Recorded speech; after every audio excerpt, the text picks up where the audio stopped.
If it's less than 20 years old, Endurance has you covered with unlimited miles. Plus, your plan covers 24/7 roadside assistance anywhere in the country. Call right now to get $300 off any plan, plus a full year of our top-tier elite benefits, a $2,000 value free. And all Endurance plans come with a 30-day money-back guarantee. But you have to act now. Call 1-866-971-0194 for a free quote. That's 1-866-971-0194. It's a fact. 80% of your immune system is controlled by gut bacteria, and many people suffer from digestion woes. Dr. David Brownstein created Bactipro to help. This premium formula supports optimal immune health and contains 6 powerful probiotics. So try Bactipro to see if it helps you with our risk-free offer. Get 30 days of Bactipro at no cost to you. Go online now or call us toll-free today. You've put up with your old shower for too long. It's outdated, unsafe, and it's time to replace it.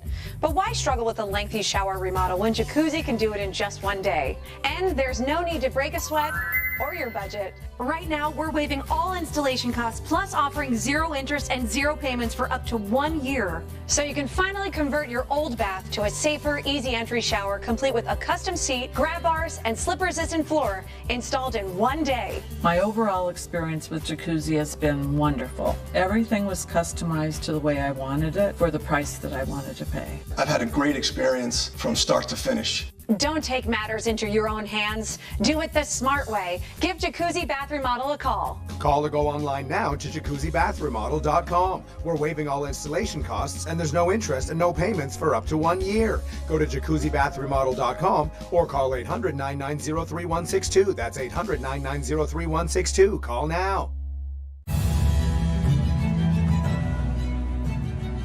So there was a lot of discussion about Labubu dolls during our break, and it turns out they're actually getting affected by tariffs, John, because I was having issues trying to find them online just now, and we on First Edition were very excited about them, so this is really a bummer that we can't purchase Labubus.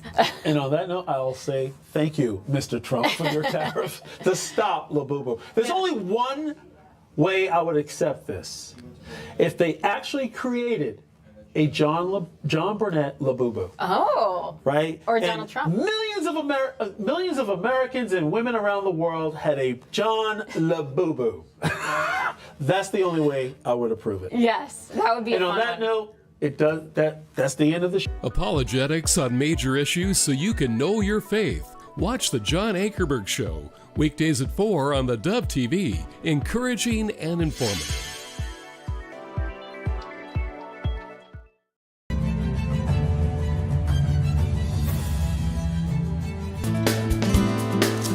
Good morning, good morning, good morning. Welcome to Mornings on the Dove. Happy Friday.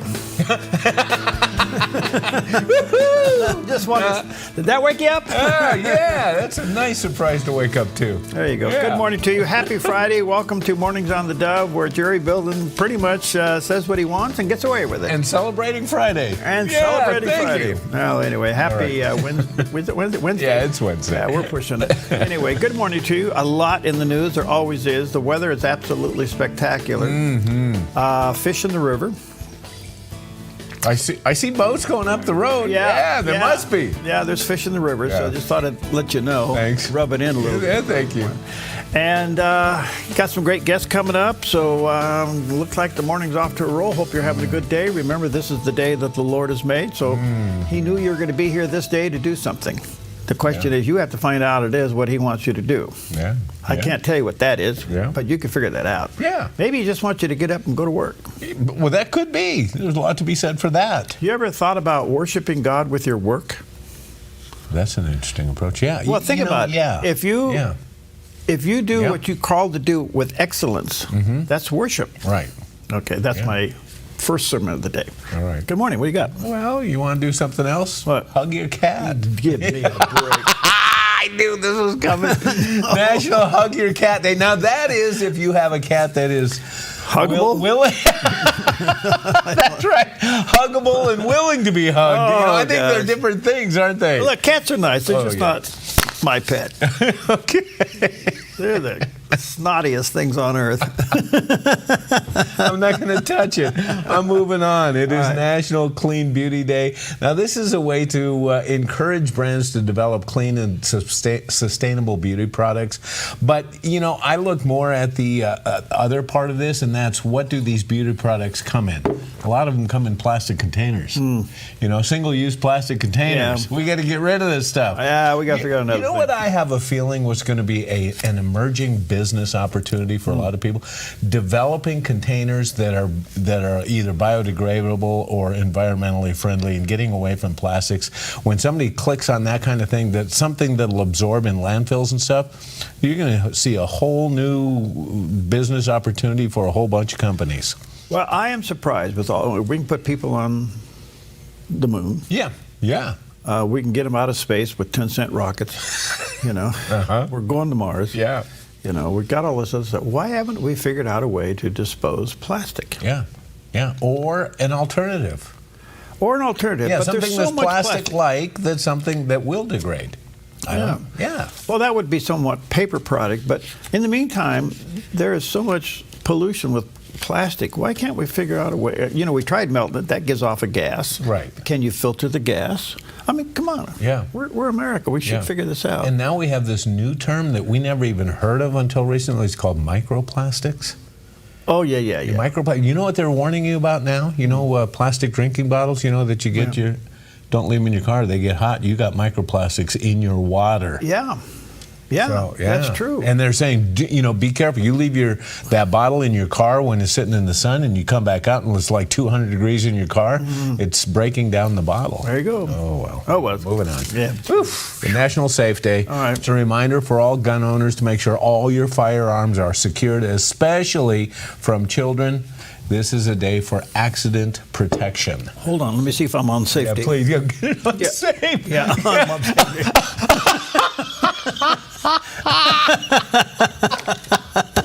You know, it's that old saying, gun control requires two hands. It requires two hands, yeah. No, okay. I just want you to know I'm on safety, so you're okay. I'm moving quick. It is National Cheese Day. You know, there are so many different kinds of cheeses. I don't know what your favorite is. Obviously, cheese is produced from the pressed curds of milk. The milk can come from cows, buffalo, goats, or sheep, and temperatures and aging affect the flavor and texture of the cheeses, as well as spices and other seasonings added during the process. And man, I don't know. Have you found a cheese you don't like? Well, you know, I've gone to cheese tasting events, and every once in a while you find one. It's okay. Yeah. But to your point, boy, cheese crackers and salami.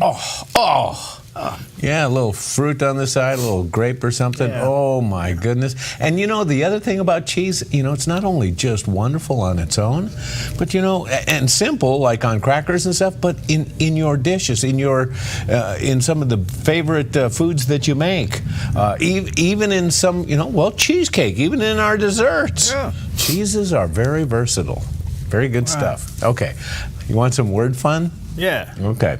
The longest one-syllable words in the English language all start with the letter S. One-syllable words are called monosyllabic words, and they obviously, you know, they're just single syllables. Now check this out. According to Guinness World Records, the two longest single-syllable words start with S, and they have 10 letters in them. They are scrunched, which means to crush or crunching something, and strengthed. And in second place, these words have 9 letters, all single syllable: screeched, scrounched, squelched, straights, and strengths. Wow. Now, somebody sat in a room and said, you know what? What are the longest single-syllable words in the world? Yeah. And now, you know, it's interesting, too, though, because I looked this up, and scrunched, which is, you know, the first one, I found a definition for. Strengthed. I searched, and I searched. And you know what it is? Strength is the same as strengthened. Oh. Except strengthened is a 2-syllable word. Oh. So, you want to shorten it up? It's strengthed, but ED? ED, strength. Yes. ED on the end? Strength. Yes. Yeah, okay. Yeah. So there, play with your words today on this Wednesday. You'll be back. Yeah, I'll be back, all right. All right. Yeah. Thinking of something cheesy. Oh, A high-pressure ridge over the Pacific Northwest will stay in place, keeping conditions mostly clear. So today in northern Oregon and southern Washington, partly sunny with daytime highs in the low to mid-70s for Vancouver, Portland, Wilsonville, and McMinnville with a light north wind. Continuing down the Willamette Valley with partly sunny skies and daytime high temperatures in the low to mid-70s for Salem, Albany, Corvallis, and Eugene with a calm wind becoming north-northwest 5 to 7 miles per hour. Sunny and calm across the central Oregon high desert with daytime highs near 77 in Prineville, 75 in Bend and near 73 in Sun River. Over in Boise, Idaho, sunny with a high near 80 and low tonight near 53. Along the Oregon coast, sunny with gusty winds and daytime high temperatures in the low to mid-60s from Coos Bay through Port Orford, Brookings, and Crescent City, California with gusts up to 32 miles per hour. In southern Oregon, sunny skies for the Rogue Valley with daytime highs in the upper 70s to low 80s for Grants Pass and Medford and mid-70s in Ashland. Sunny in the Klamath Basin with highs in the mid-70s. Into Northern California, sunny and low 80s for Wairika. Sunny, breezy, and hot for Redding with a high near 97. Sunny near 98 in Chico and 93 in Sacramento with a light southwest wind this afternoon. In the Bay Area, early patchy fog, then sunny in upper 70s in Santa Rosa. Sunny with a high in the low 80s for Napa. Mostly sunny and breezy in San Francisco with a high near 68 and gusts up to 32 miles per hour. And today in San Jose, sunny and 83. It's a look at your Wednesday weather on the Dove. All right, good morning to you. A little bit of a haze out there this morning. Not much, but beautiful view of southern Oregon. Hey, I got a question for you. See, there's a little smokiness. Can we go back to that little smokiness off to the right over there? Yeah. When I was coming in, right at the top, way up Table Rock Road, past Table Rock, up by the base of Table Rock Mountain, you know where the orchards are over there? There's a huge fire burning over there. Really? There's fill and smoke way up, and it's kind of pushing it a little bit to the southwest, okay, into the hills over there. What's giving us a little haze? I don't know. Yeah, is that a controlled burn or something? But I don't know. It's not a controlled burn. It was right over in. It looked like it was part of the orchard part over there where they have some of those buildings. But I looked at it. I got my attention. And it was just pouring out smoke, and I thought, what is this? And I could even see a little flame. So I thought, well, I don't know, but we'll see if we can find something. All right. All right. Time for a dose of encouragement and hope here with Pastor Jack Graham. These two spies were courageous, but they were also kind. And she was kind towards them, and therefore they were kind towards her. She said, give me a sure sign that you will save alive my father and my mother and my brothers and sisters and all who belong to them and deliver our lives from death. And then when you read on in the scriptures, you discover in verses 11 through 15 that the soldiers, or rather the spies, yes, they were soldier spies, told her to take a rope, a red rope, a scarlet thread, a crimson cord, and to hang it in the window of her house. Her house apparently was on the wall itself. Hang it on the wall, hang it out the window. Probably was the same rope by which these men escaped into the night. But he said, when you hang this red rope there, when we come and take the city, and in the fury and the fire of the war that's about to take place, we'll see the red rope, and we will spare everyone in this house, you and your family. Wow. A red rope of hope. And you know what that scarlet thread should remind us all about? It is the red rope of hope that runs throughout all of Scripture. It's representative of the scarlet thread in the Bible.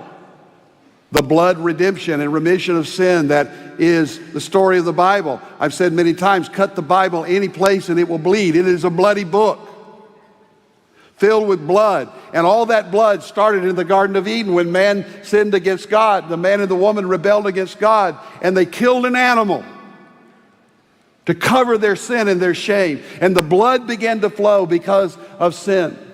And a promise was given of one who would come and redeem them with his blood. What a beautiful reminder of that story. Just a little bit of reminder. Sunday is Pentecost Sunday, and you should be wearing red. Now, what does red indicate? The Holy Spirit. Okay. So you can read the second chapter of Acts, which is a great singing group in the past. I didn't think of that, but yeah, you're right. Yeah, I do. Anyway, so there's a lot of significance in all of that.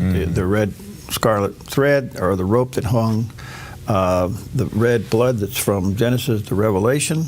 You can read that. If you've ever done a study on the bloodline, it's pretty interesting. Yeah, yeah. And then Pentecost Sunday is this Sunday. At least that's how it's recognized with a lot of traditions. And it's recognized by red. All right. So take that with you today. All right, let's take a look at some of the top stories. And, well, guess what? The BBB got a no. What's that? The big, beautiful bill. Oh, okay. Elon gave it a big thumbs down. Yeah, he did. And he was very critical of this. And he came out and said one of the big, beautiful bill is declared as a pork-filled congressional spending bill and a disgusting abomination. I mean, that was about as nasty as you can get. Yeah, tell us how you really feel, Elon. Okay, so what's this about? Yeah. Okay. I think this gives a little bit of an indication of what was seen early on, that there was beginning to develop a rift between the two billionaires, the billionaire rift. There's a book. There's a movie. Okay. You could see that there was a little bit of a rift. When the president thanked Elon leaving, he gave him this ceremonial key to the White House. And but you could tell by body language that it was being respectful, but I don't think it was as warm as it could have been. Oh, okay. So something has happened between these two guys. Now, why did Elon do this? It's one of two reasons, in my opinion, if not both. One is he actually believes that the bill is pork, and that the problem that we have in the United States is spending. We have a spending addiction. Yeah. And this doesn't really fix things, especially when it raises the debt ceiling. And you do have to ask yourself, why does it raise the debt ceiling? Can we do this without raising the debt ceiling? Yeah. That is a big flag for a lot of people. Right. Okay. The other reason is, when you watch the reaction to this yesterday, when Elon Musk came out and criticized the big bill, I mean, it wasn't like, I don't think it's a good thing. I mean, he came out and hammered it. Okay. He just probably cooled the Democrats for going after him further, because they loved it. Oh, interesting. They loved it. Okay. They all of the Democrats jumped on it and went right to the podium and he said, even Elon, da-da-da-da-da. All of a sudden, Elon's back in the graces of the left. Isn't that hilarious, huh? Okay. So it could have been what he's done here is that he's used this bill and this criticism to get some heat off of him so he can go back to work with his companies. Oh, yeah. Without being watched all over the place.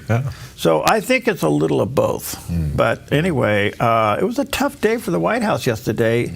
And other billionaires came out against this bill. So the Billionaires Club is not happy with this. But, I can't criticize the bill one way or the other. There's some cuts in there. There's some things in there that look good. I can't be totally thumbs up or thumbs down because I haven't read it. Okay. Give us some insight here. Okay, we saw it. Remember years ago when Nancy said we have to pass the bill so we can see what's in the bill? Okay, and it was like what, this high, something like that. And I haven't looked at this one. We know that the president is bringing it forth. Who writes these things? Well, that's the $64,000 question. Yeah. So the president does the highlights with his team when he wants, and then you have this team of people that have to put it in legalese. And so and it comes out. I don't know. I remember when Ronald Reagan did one of his national addresses to Congress joint sessions, and he walked in and he had this stack, like you said, it was probably 2.5 feet tall. And he brings it out and he drops it on the podium and he says, "I was expected to sign this last night." Okay. He said no, and the place erupted. So to your point, I think it's a problem. But look, I don't know. I think you got to remember, Elon went in with Doge and did all the things he did. He saw the fat in government, and then he turns around and sees a bill that really doesn't fit his liking, and everybody has their opinions to it. Yeah. But he criticized it so hard that I think he took a lot of heat off of himself. That could be. So, all right, the other thing that happened yesterday is Kash Patel, FBI director,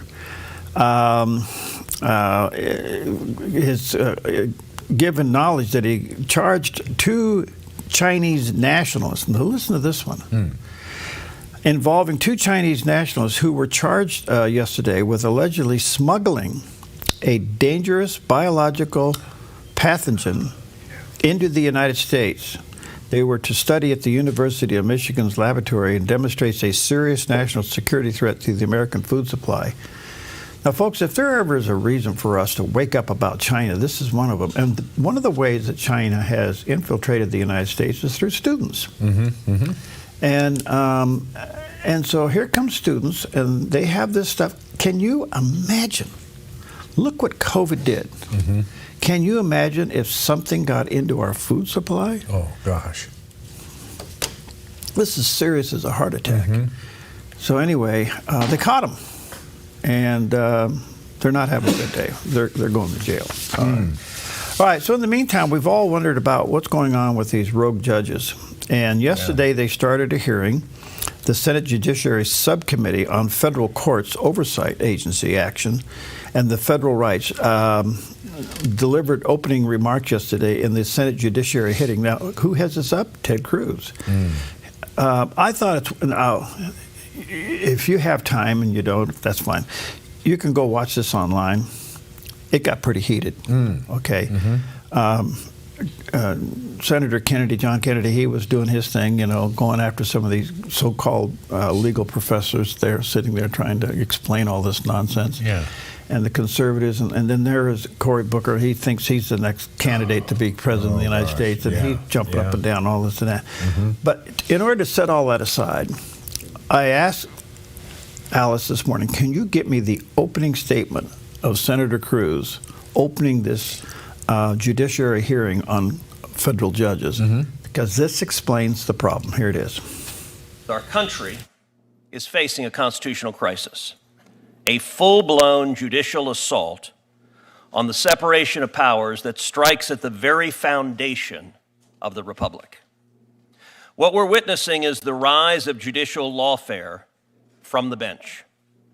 One unelected district judge sitting in a courtroom in San Francisco or Boston or Baltimore can now issue a nationwide injunction that ties the hands of the President of the United States for all 330 million Americans. That's not law, that's judicial tyranny.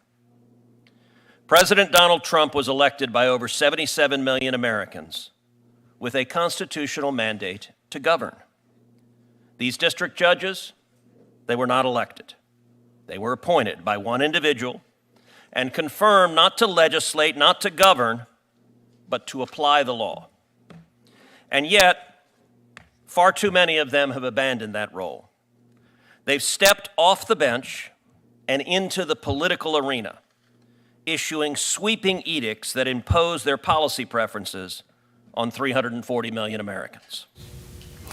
That's it. He hit it right on the nose. So that's the description of the problem. At least now they're starting to investigate this through the hearings. This is going to be interesting. Yesterday got pretty heated, as you can imagine. But Senator Kennedy, when he was cross-examining some of the witnesses out there, quoted, one of the witnesses came out and said that this is prudence, which should be looking into this. These judges are doing the right thing, yada, yada, yada. He said, oh, really? You know how he does it. Oh, really? Yeah. He didn't apply one of his favorite lines, but I'll put it here. Okay. Okay. And that is, how do you get so much stupid into a small head? Okay. Oh. But anyway, he comes back at this legal pro professor. She was actually pretty smart, but he comes back. He said, well, let me read you something. And he reads her testimony of this very thing happening to the president that she supported, where she called it lawfare and everything else. Now, he said, why is it okay with President Trump and not okay when it happened to President Biden or President Obama? Yeah. Well, that just shut her down. Okay, but here's the problem. You can get involved in that argument. Here's the problem. We do have an ambiguity in the system by which the district judges were never given a boundary on this issue. So the term district should be reinforced. They can only adjudicate cases within their district. Yeah. Why is the word district even in their title? Well, well, because it was supposed to be representing a district. Supposed to be. Okay. Yeah. And now the other interesting part about this, we have a shortage of district judges. There's so many district cases, they can't handle them all. Really? Yeah. So we have that problem. But then we have these rogue judges that are stepping out of a caseload which could keep them busy for a lifetime and getting their nose involved in national cases. So what Congress needs to do here, Congress can reset the boundaries and the authority of the district court. They cannot speak into a case. That's the Supreme Court's issue. So the legitimacy and the legality of a case can only be argued all the way up to the Supreme Court or at the appellate court. Okay, that's the case. Okay. But the actual authority and the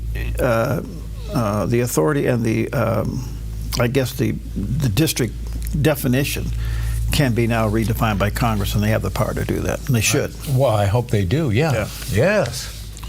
So here we go. I think a lot of us have really been scratching our head about this, thinking, where do you get the authority as a district judge?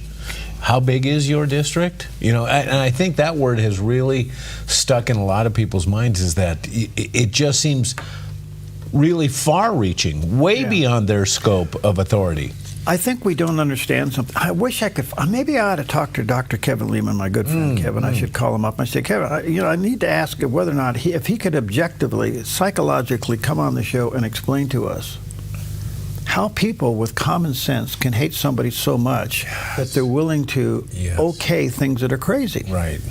What is it about President Trump's personality that sets people ablaze in spite of the fact that what he's doing they like? Yeah. But because he's doing it, they don't want it done. Right. I don't understand. It's a mystery to me. Yeah. It's a syndrome. It is a psychological, spiritual something. Yep. And we need it to be explained. Yeah. Which is, what we do when we take breaks. We go out and we have psychological healing moments. We'll be right back. We will see it with our own eyes.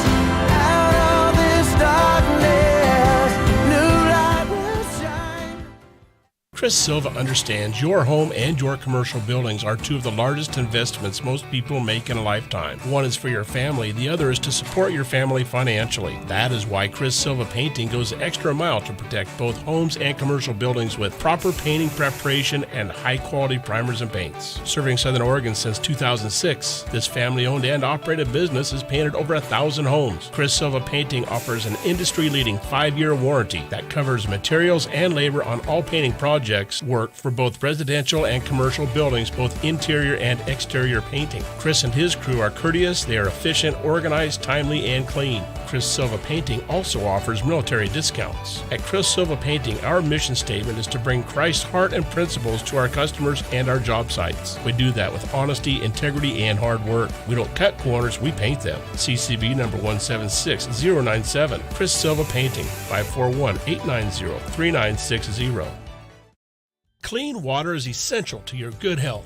Ultra Pure Purified Water has been delivering purified, healthy drinking water to the Rogue Valley since 1995. Locally owned and family run, Ultra Pure Purified Water uses a multi-stage process ensuring your delivery of water is 99.8% pure, so your family stays hydrated and healthy. Online at ultrapurewaterinc.com or call 541-734-0828. 541-734-0828. You feel most alive where you feel most at home. And this is living. Bobcat, the company that changed the way the world works, is coming home with a quality compact tractor built to match your quality of life. This isn't work you have to do. It's work you get to do. So get it done in a tractor that's all you. See your dealer or visit bobcat.com. Hi, good morning to you. Happy Wednesday. Welcome to Mornings on the Dove. A couple things here. There's so much going on, you almost can't keep track of it. But the president now is looking for a $9.4 billion cut across the board, and various things. Okay. And one of them is $1.1 billion cut out of the public broadcasting system. Ooh.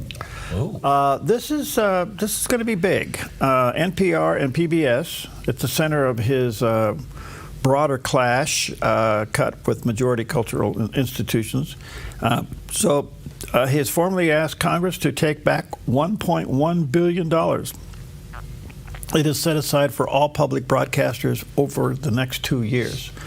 Now, a couple things here that lets me know about this. PBS and NPR will say, well, we don't get any money from the government. Isn't that interesting? 2 or 3%. Yeah, okay. And here we're talking $1.1 billion. Right. Okay, so it's in the form of grants. Some of it's cash, some of it's grants. Right. Now, I come to this with mixed feelings because we're obviously in the broadcast business. And I think PBS and NPR once in a while can really produce some great programming. All right. But they don't sweat a budget like I do. Okay? If you know you're going to get a check for a couple of $1 million every other month, you can budget that.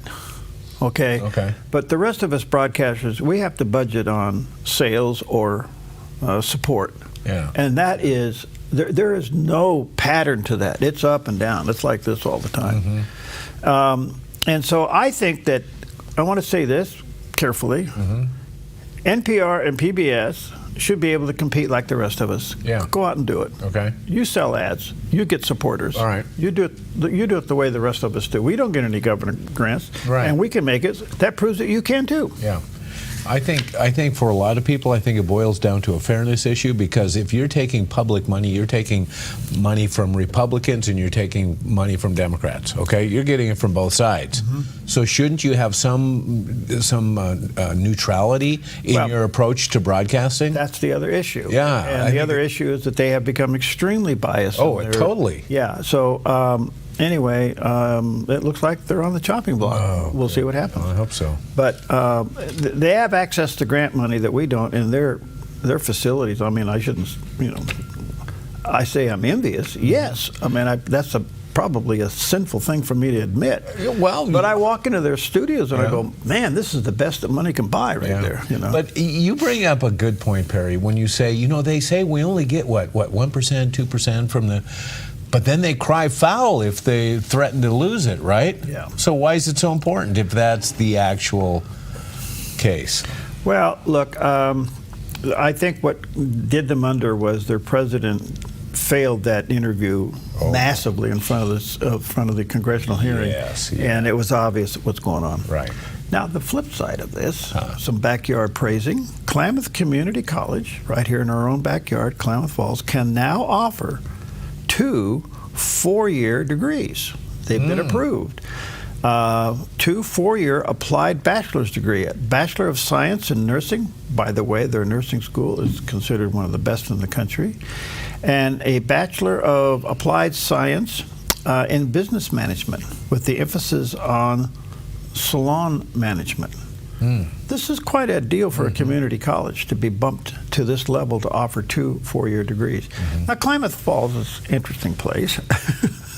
And you got the Oregon Institute over there, which is really good.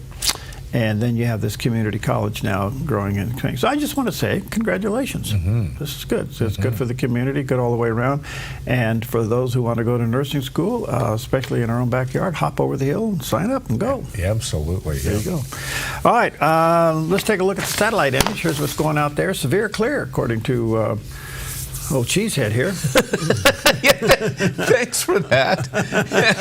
Severe clear and upper 70s today, bumping into the low 80s tomorrow, 91 by Friday. But are you ready for this? Sunday, maybe 97 before it slides back down into the 70s next week. So we're kind of on a little roller coaster thing with the temperature, but still pretty clear out there. All right. Well, you know who we haven't heard from in a while now? Your good buddy, Alan Dershowitz. You haven't had a chance to talk to him. Not lately. Yeah. I have Paulina try to get me. I've seen him all over the place. Yeah, and you have some great interviews with him. I really enjoy those. He's become exceptionally critical of his alma mater. Oh, totally. And for good reason. For good reason. Yeah, well, on Newsmax's Newsline, Harvard professor emeritus Alan Dershowitz weighed in on the Boulder, Colorado suspect as a preventable crime. We need to develop techniques to prevent predictable violence. Now, this is entirely predictable. When you have people at Harvard and at Columbia shoving and breaking property and holding people hostage, janitors being held hostage, the next step from there to getting a gun or getting Molotov cocktails and murdering people is a thin one. And we can accurately now predict that there will be more actions of this kind against Jews, against Israelis, against Christian supporters of Israel. So we have to be on our guard, and we have to take preventive measures. The thesis of my book is that we now have the technology to do a much better job in preventing a lot of these violent abuses, but we have to do it within the constraints of civil liberties and the Constitution. And I think we can do that. We have red flag laws on the books. You can extend the red flag laws beyond guns and extend it to people who threaten, not necessarily with guns, but as this person did with Molotov cocktails, with any kinds of weapons. And you know, this is a guy who's been planning this for a year. And there have to be preventive mechanisms that we can put in place. Mm-hmm.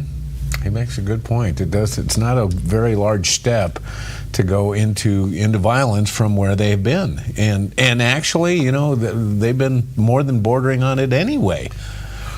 Well, if you Rules for Radicals, if you ever read that book. Rules for Radicals. Okay, it explains what's going on here, and it's crazy. By the way, supposedly Hillary got a graduate degree by highlighting that book.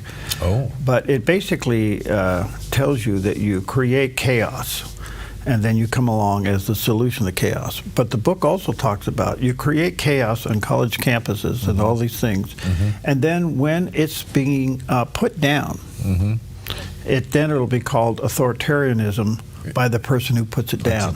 Right. Okay, and that's exactly what's happening. Yeah. So here comes a strong administration for the rule of law. They're putting down, and they're calling him a dictator and an authoritarian. Right. So when you see the game, you can kind of tolerate it. That doesn't make it right, but then you get to understand how this thing is played out. Yeah. Oh, so we're very bullish on cheese. We'll be right back.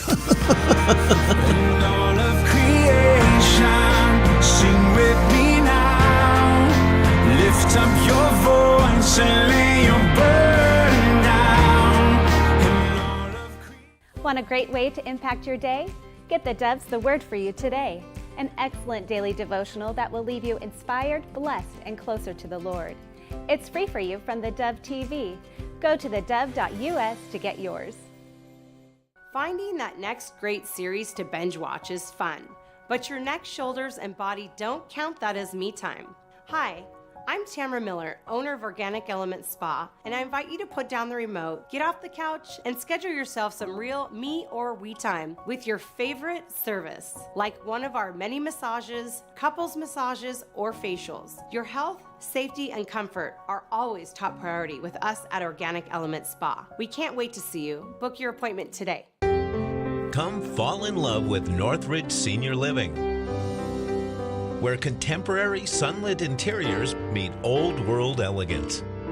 Walk through our lovely hallways and enjoy the fun staff-led activities. Forge lasting friendships with other residents and our exceptional caregivers. Dine in style. Gather near the fireplace under breathtaking chandeliers. Our reasonably priced apartments are spacious with private balconies. Northridge is Christian-owned and operated, pet-friendly, and only 2 blocks from Asante Rogue Regional Medical Center. On-site 24/7 in-home care is available. We also offer senior adult daycare where your loved one can spend the day with us and the evenings with you. Northridge Senior Living, your home.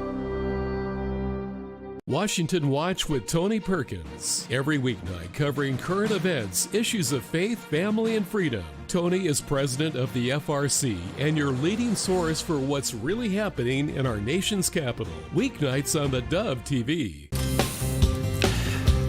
Hi, good morning to you. 23 minutes before the hour. There's a lot going on. So anyway, Israel is pushing Hamas.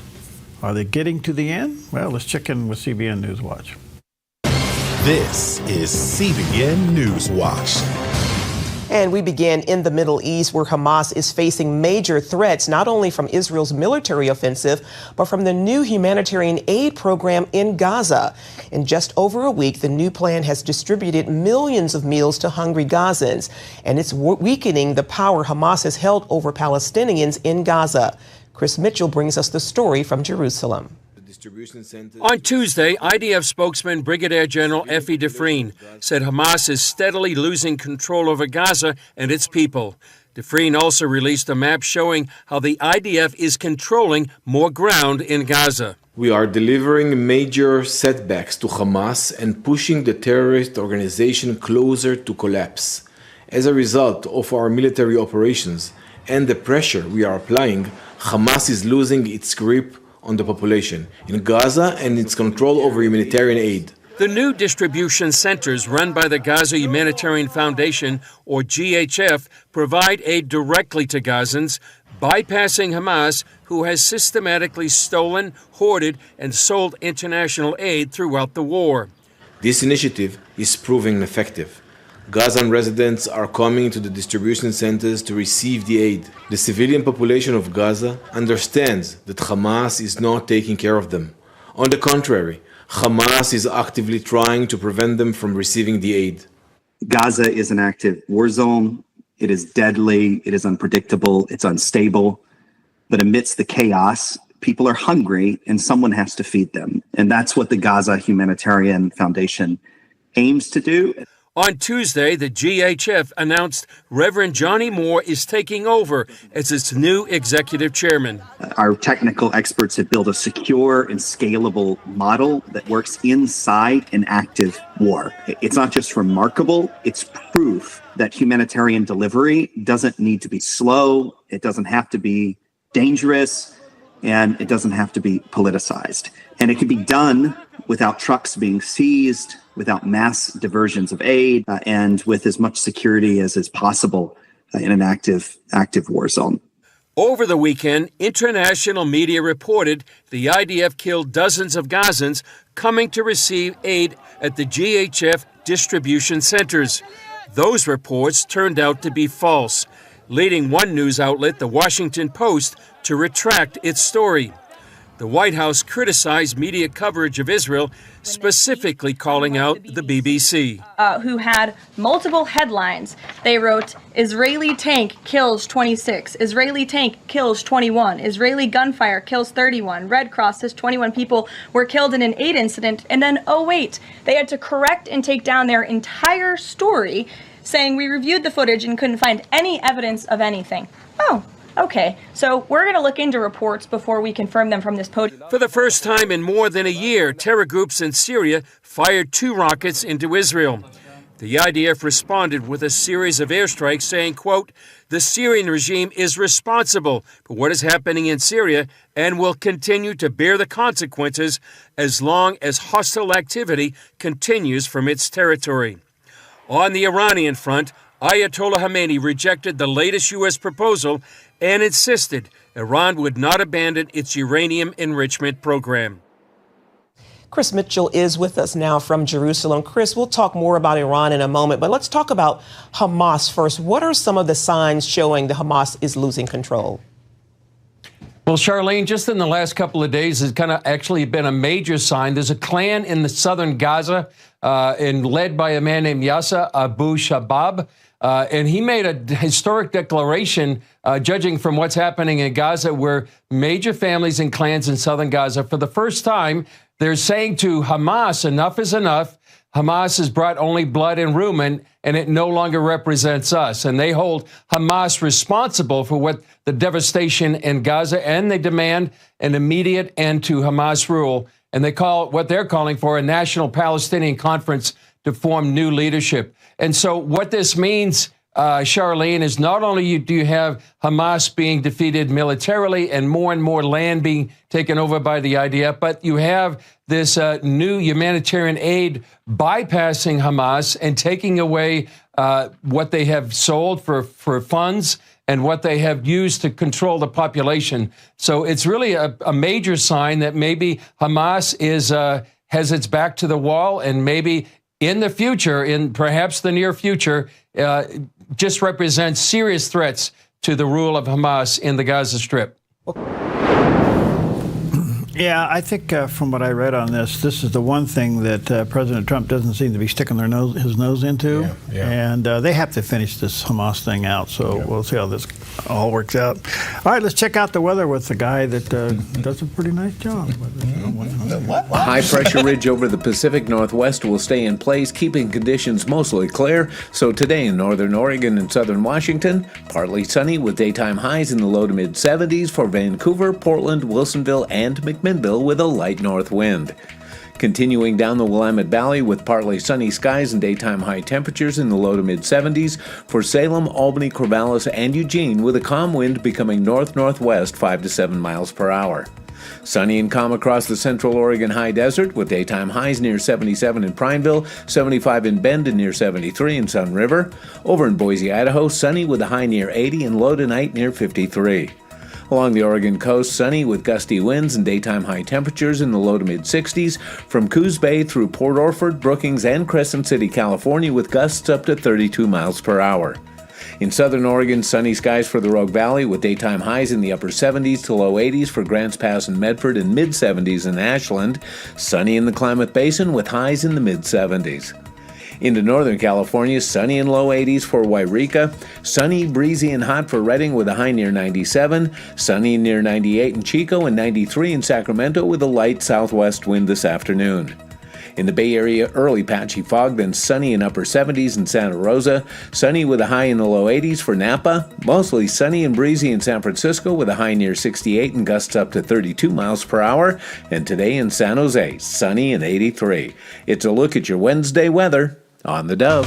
All right, and Wednesday look at southern Oregon, out through the Rogue Valley this morning. A little bit, I guess I earlier said that it was haze. Maybe it's smoke.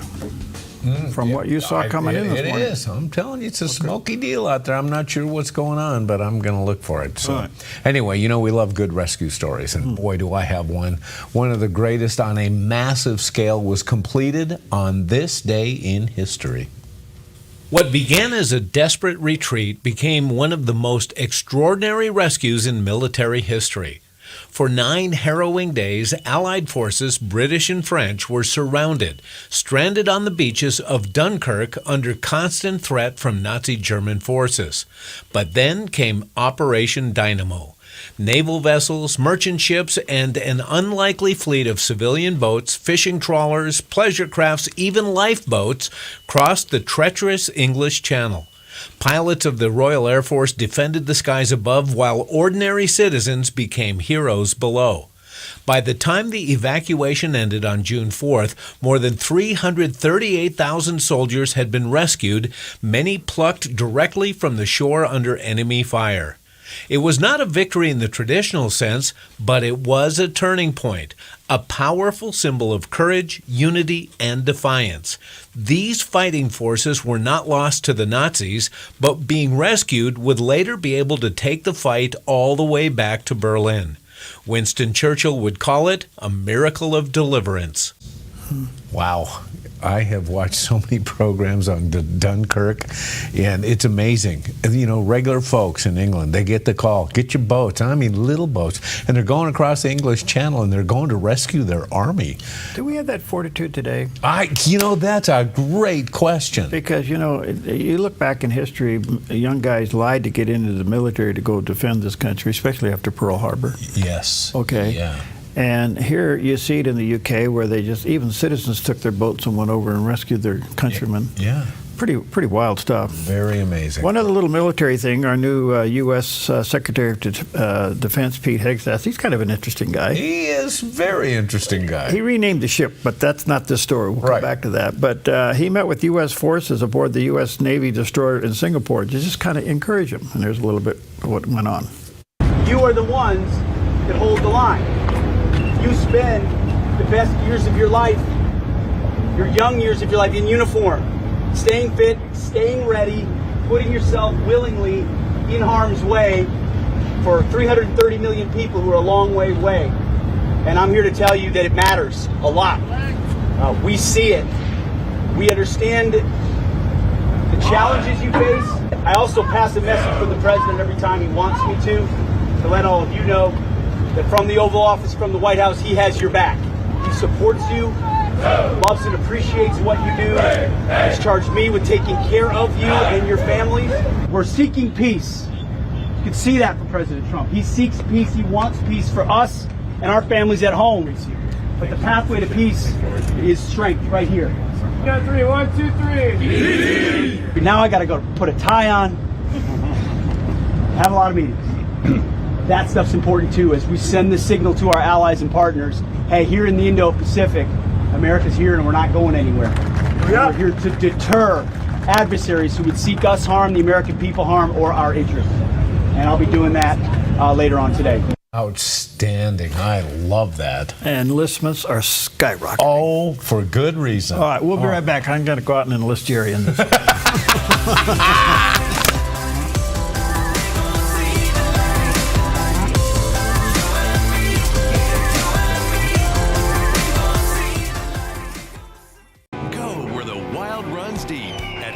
Jetboat Excursions, you feel the power of the mighty Rogue River as you take in the sights and sounds of nature, journey through Hellgate Canyon, and adventure through the breathtaking wilderness. Enjoy brunch or dinner on the open-air deck of the exclusive Hellgate River Lodge, and end your adventure with our exciting jetboat spins. It's a memory in the making with family and friends. Book your adventure at Hellgate.com. Hellgate Jetboat Excursions, where adventure runs wild. What if your next ride was more than just a ride? What if it was an epic adventure filled with unforgettable memories? At Panoramic Moto Tours, we take you beyond the ordinary, offering curated routes, privately guided with all the details handled. Our passion is to share the joy of riding incredible roads, exploring new sights and towns, and connecting with others and sharing our stories. Sound good to you? What are you waiting for? Let's create your custom tour, or join us on one of our upcoming tours. The Lost Coast and Trinity Alps, May 16th through the 19th, or the Oregon Coast and Cascades Tour, June 22nd through the 26th. Just click the Tours tab at panoramicmototours.com or call 541-622-3844. panoramicmototours.com. Your next adventure starts here.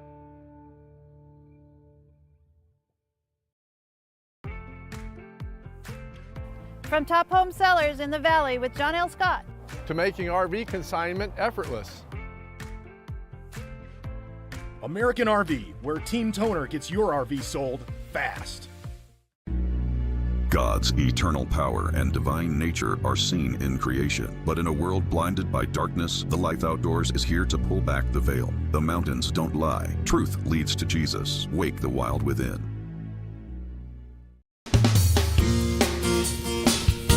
All right, welcome back. And 10 minutes before the hour. Have you ever heard of the GFJYC? Not a chance. Okay. I haven't either. Okay. It's a youth gathering in Ukraine called the Good Fruit Jewish Youth Conference. All right. And they got together to proclaim the gospel. Here's a little bit of an update from Global News Alliance.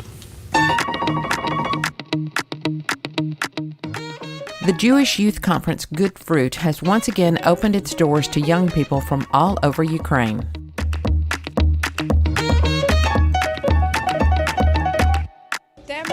The theme of this year's Good Fruit is Vikness, or eternity.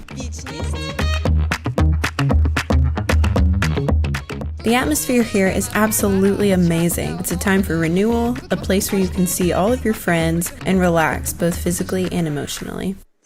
The thing is, for those who are called to eternal life, eternity begins today. And we need to prepare for it.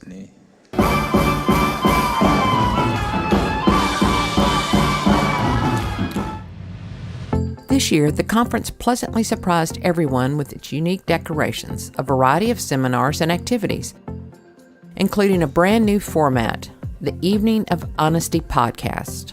Перевіряти телефон свого партнера – норм чи стрьом? I attended a seminar on mental health. Well, I liked how they explained everything there. I really enjoyed the seminar on the gospel. Honestly, it was amazing. They spoke in simple terms, but I was renewed through this. I believe I'm speaking to a generation who is being trained for resilience. Resilience to be able to take hold of eternal things.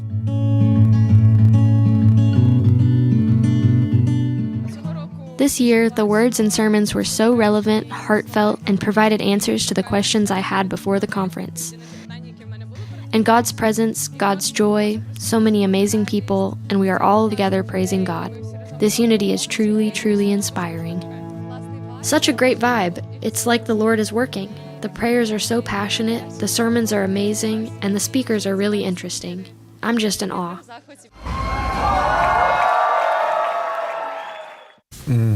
Wow. It's really something to see happening. Now, he mentioned something there that I'm going to pick up on with our guest coming up. Mm-hmm. Why have young people recently self-diagnosed mental health? Yeah. And mental health, don't get me wrong here, it's serious. Mm-hmm. Yeah. But is it being misdiagnosed? And is it become a catch-all for things that don't belong in the mental health category, to the point where young people are diagnosing themselves with some kind of a mental health issue? Mm-hmm. And where does that lead? And the other thing I think we need to understand about mental health, you got to be really careful, because if you're branded with that, it is hard to get that off you. Yeah, yeah. And so Dr. Tim Murphy will be with me a little bit later on. Yeah, oh, good. Because, yet we see some what we think are mental health issues that are now being portrayed as normal. The trans movement. Well, see, it's very complicated. Yeah. And I don't know. I think if we're having a bad day, we call it mental health. Okay. A lot of the problems with the homelessness is genuinely mental health. Absolutely, yes. Yeah. Yep. And why has mental health in the last 2 decades skyrocketed? Okay. Mm-hmm. If you're an addict, you have mental health issues. And the list goes on and on and on. And to Dr. Tim Murphy's defense, there isn't enough trained mental health people to handle this crisis. Mm-hmm. Yeah. So is there a pattern to mental health? Yeah. Is there a solution to mental health?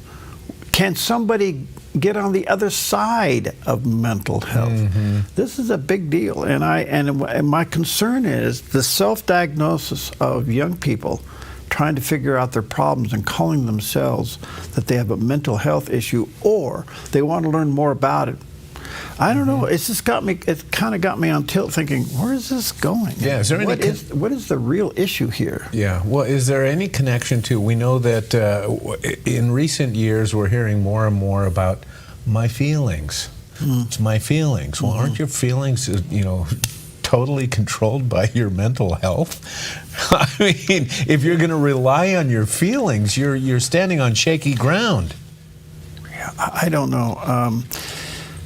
you can point the fingers in a million directions to the cause and the issues and everything else, but somewhere along the line, we're allowing ourselves to be identified by a problem instead of by a relationship with Christ. The answer to this is, if these young people can get switched on to God authentically, in a real, genuine relationship with Christ, all these labels will fall off, so you don't have to be one of these, or you don't have to have that. Right. You're a child of the King, and what's wrong with that? Amen. Okay. Well, all right. Cheese. More cheese. I take with you 2 Corinthians 3:17. Now the Lord is the Spirit, and where the Spirit of the Lord is, there is freedom. You're free today from titles. Hallelujah. We'll be right back. Sickness, my brokenness, all on your shoulders, your shoulders. My help comes from you. You are my rest.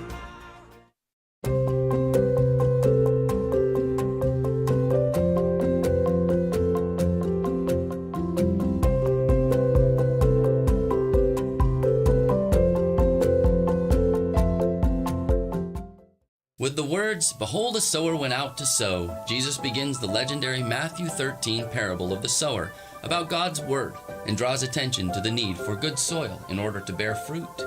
This question of good soil motivates and challenges every Christian parent. Can good soil be nurtured in the lives of our children? A similar question was asked by the ancient Greeks concerning virtue. Drawing upon classical traditions like the trivium and the liberal arts, classical Christian schools are coming alongside Christian parents to do just that, nurture good soil and virtue. Now in our 8th year serving Jackson County, Knox Academy, the Rogue Valley Zone K-12 classical Christian school, is relocating to downtown Medford in order to better assist parents as they educate their children. We are currently enrolling students for the 25-26 school year. Visit us at knoxmedford.com for more information. Invest in a future with a strong connection to the past for good soil, deep roots, and fruit at knoxmedford.com.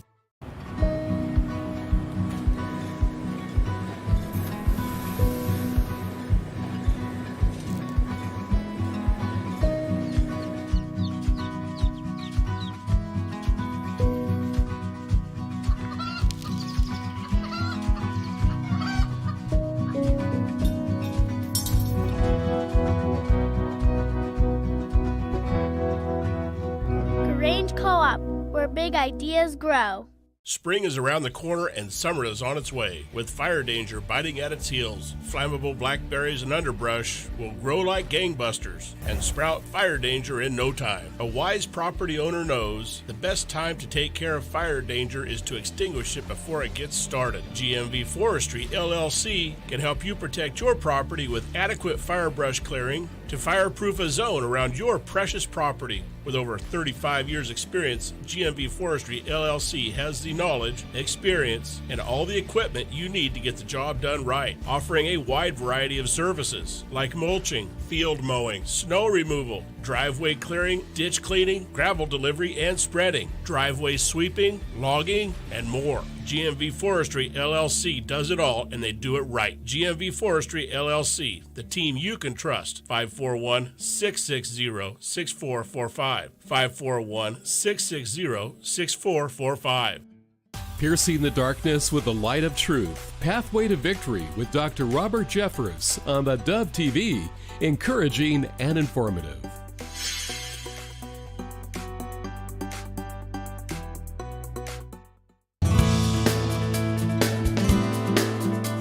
Good morning to you. Happy Friday. Welcome to Mornings on the Dove. I got a text after you said that last time. Is it really Friday for you guys? Isn't it Friday? It's not Friday? Anyway, welcome to Mornings on the Dove. It is Wednesday. And this is where Jerry Belden says anything he wants. Yeah. I got 2 hours each morning. I can do that. And then I go home. And I have to pay the price for it. Yeah, sometimes I do too. That's why we have with the heirs and admission insurance. I have to take it out just on him. Anyway, good morning to you. Happy Wednesday. A lot going on in the news. Beautiful, beautiful weather out there. Wow, it's just gorgeous. A lot going on there. Where did we start? Well, what do you got? Well, hug your cat. It's National Hug Your Cat Day. Now, that's providing you have a toy cat. for my dog. I got 3 dogs, 1 cat, and you know what? You know, the big question is your cat huggable? You know, not all cats will allow that to go on. You ever teach a cat how to swim?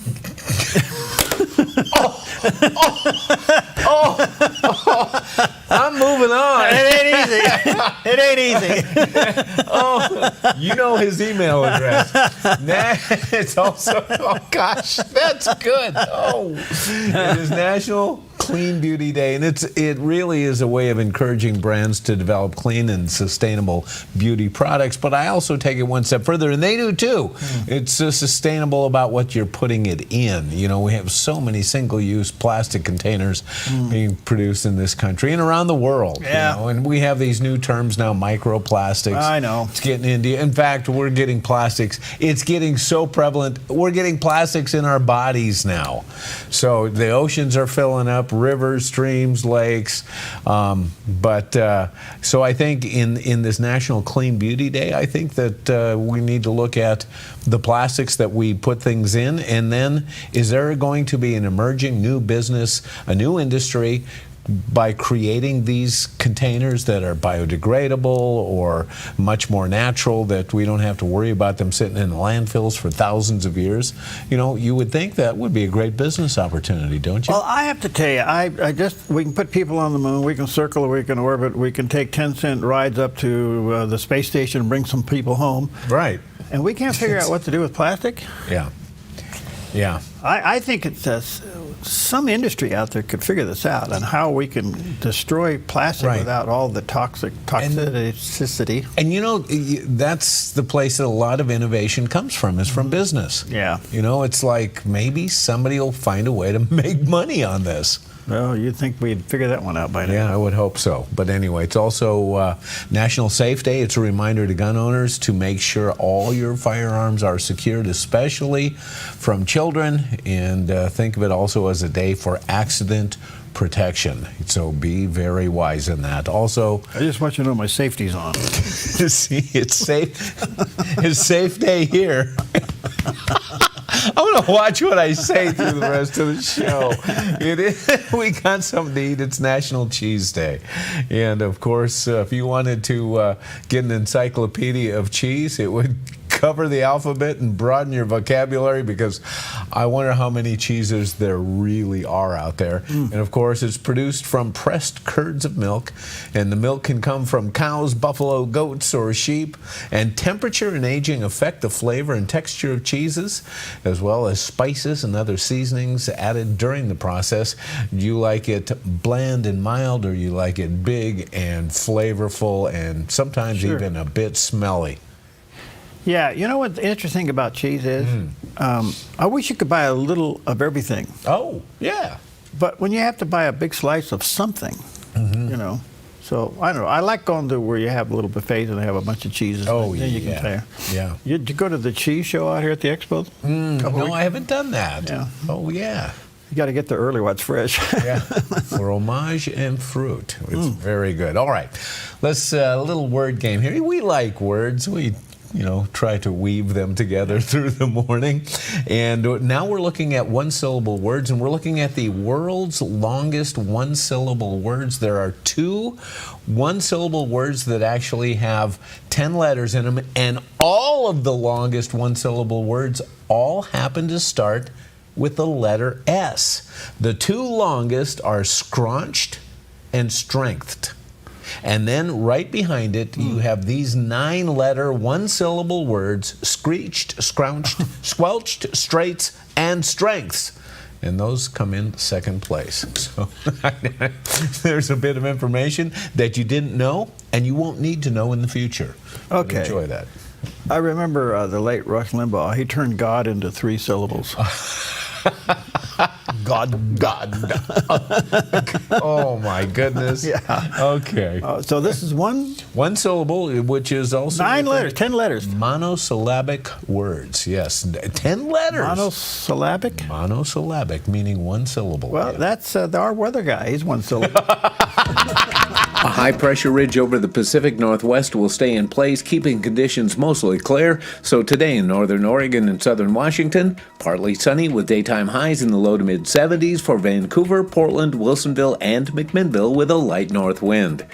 Continuing down the Willamette Valley with partly sunny skies and daytime high temperatures in the low to mid-70s for Salem, Albany, Corvallis, and Eugene with a calm wind becoming north-northwest 5 to 7 miles per hour. Sunny and calm across the central Oregon high desert with daytime highs near 77 in Prineville, 75 in Bend and near 73 in Sun River. Over in Boise, Idaho, sunny with a high near 80 and low tonight near 53. Along the Oregon coast, sunny with gusty winds and daytime high temperatures in the low to mid-60s from Coos Bay through Port Orford, Brookings, and Crescent City, California with gusts up to 32 miles per hour. In southern Oregon, sunny skies for the Rogue Valley with daytime highs in the upper 70s to low 80s for Grants Pass and Medford and mid-70s in Ashland. Sunny in the Klamath Basin with highs in the mid-70s. Into northern California, sunny and low 80s for Wairika. Sunny, breezy, and hot for Redding with a high near 97. Sunny near 98 in Chico and 93 in Sacramento with a light southwest wind this afternoon. In the Bay Area, early patchy fog, then sunny in upper 70s in Santa Rosa. Sunny with a high in the low 80s for Napa. Mostly sunny and breezy in San Francisco with a high near 68 and gusts up to 32 miles per hour.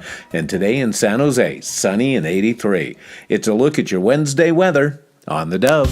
Okay, and a Wednesday look at southern Oregon across the valley there, better known as the Rogue Valley. A little bit of smoke at the north end, and according to Jerry, yeah, there's a fire out there. Somebody's cigar got There's out. a fire out there. Hey, if I was going to do a monosyllabic weather report, yeah, it would be filled with words like hot, cold, warm, rain, sun, high, and low. Hey, those are all. Those are monosyllabic. Monosyllabic. Yeah. Can we turn that into a verb? Oh, maybe. You've been monosyllabic. Okay. All right. All right. Well, Pastor Jack Graham is here, and he takes a look at how trials help shape our character. Here's something really great about these manifold, these various trials, that word. The same word is used over in 1 Peter 4, verse 10. He's talking about spiritual gifts, but he mentions the manifold grace of God.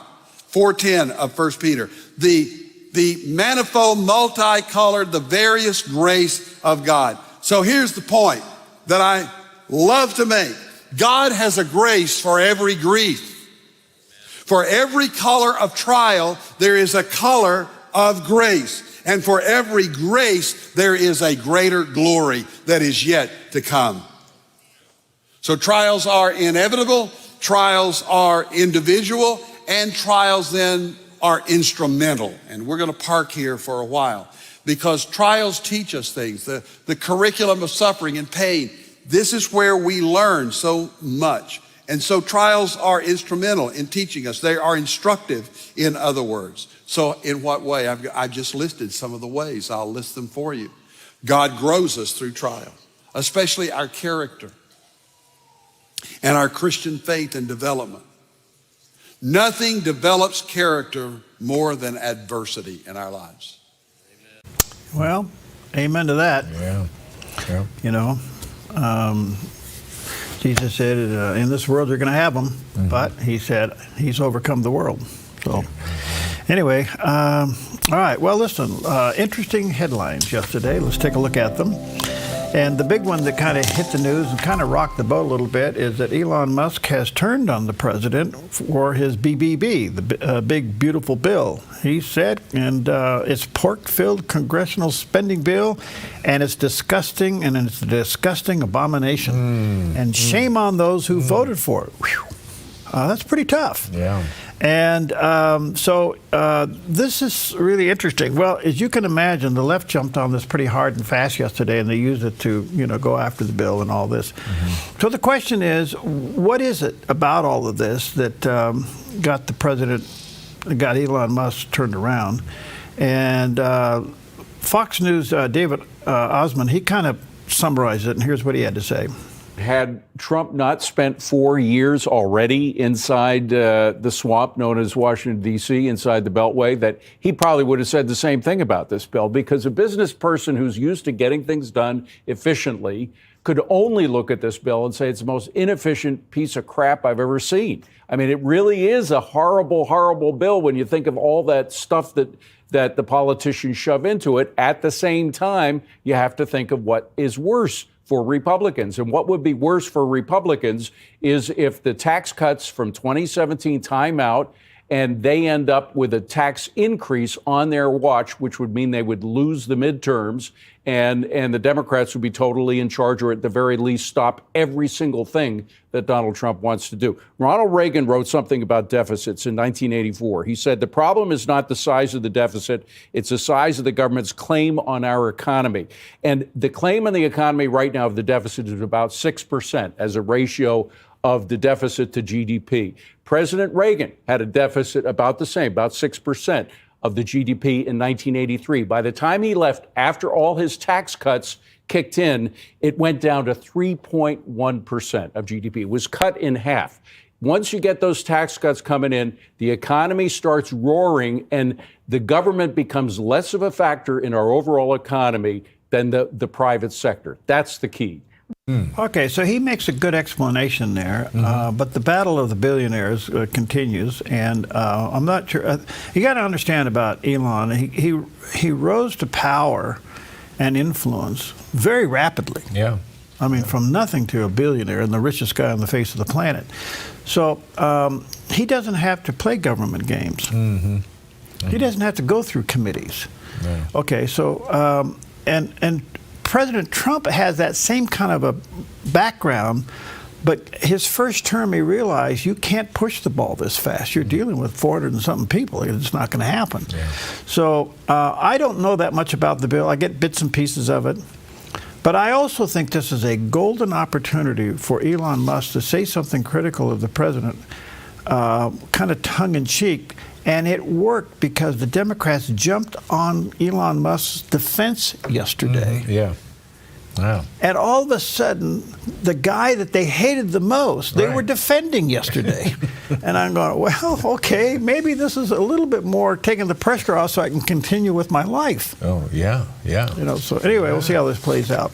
Another alarming thing, Kash Patel, the FBI director, has taken into custody 2 Chinese nationalists, charged them with smuggling, really agroterrorism agents. Oh, yeah. This is pretty amazing. These 2 students at the University of Michigan were arrested for smuggling dangerous biological pathogen into the United States. What was their goal? To contaminate the food supply in the United States. You say, well, how big is this? Well, think about COVID. COVID comes out of this lab in China and ruined the world for 2 years. And these students are smuggling things in to contaminate the American food supply. Yeah. Now, China is using students as a way to get spies into the country, and we've seen this over and over. Look at the one in Congress that got caught the other day. Yeah. So the only thing I can say is this is serious as a heart attack, and this needs to be taken dead serious. And Patel sniffed them out and got them. And that's a new term. I've never heard this, and I'll bet you we will hear it in the future, and that's agroterrorism. Yeah. Imagine that. What are the possibilities of that? Well, here it is. Yeah.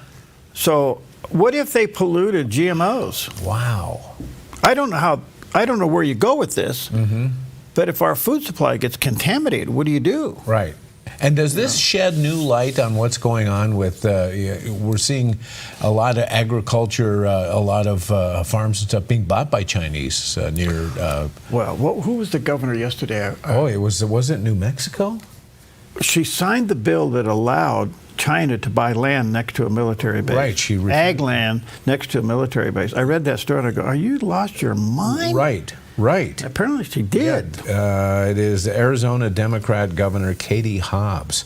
She's up for re-election next year, and boy, she got backlash from it. She vetoed a bill aimed at preventing China from buying up land next to strategic assets such as military bases.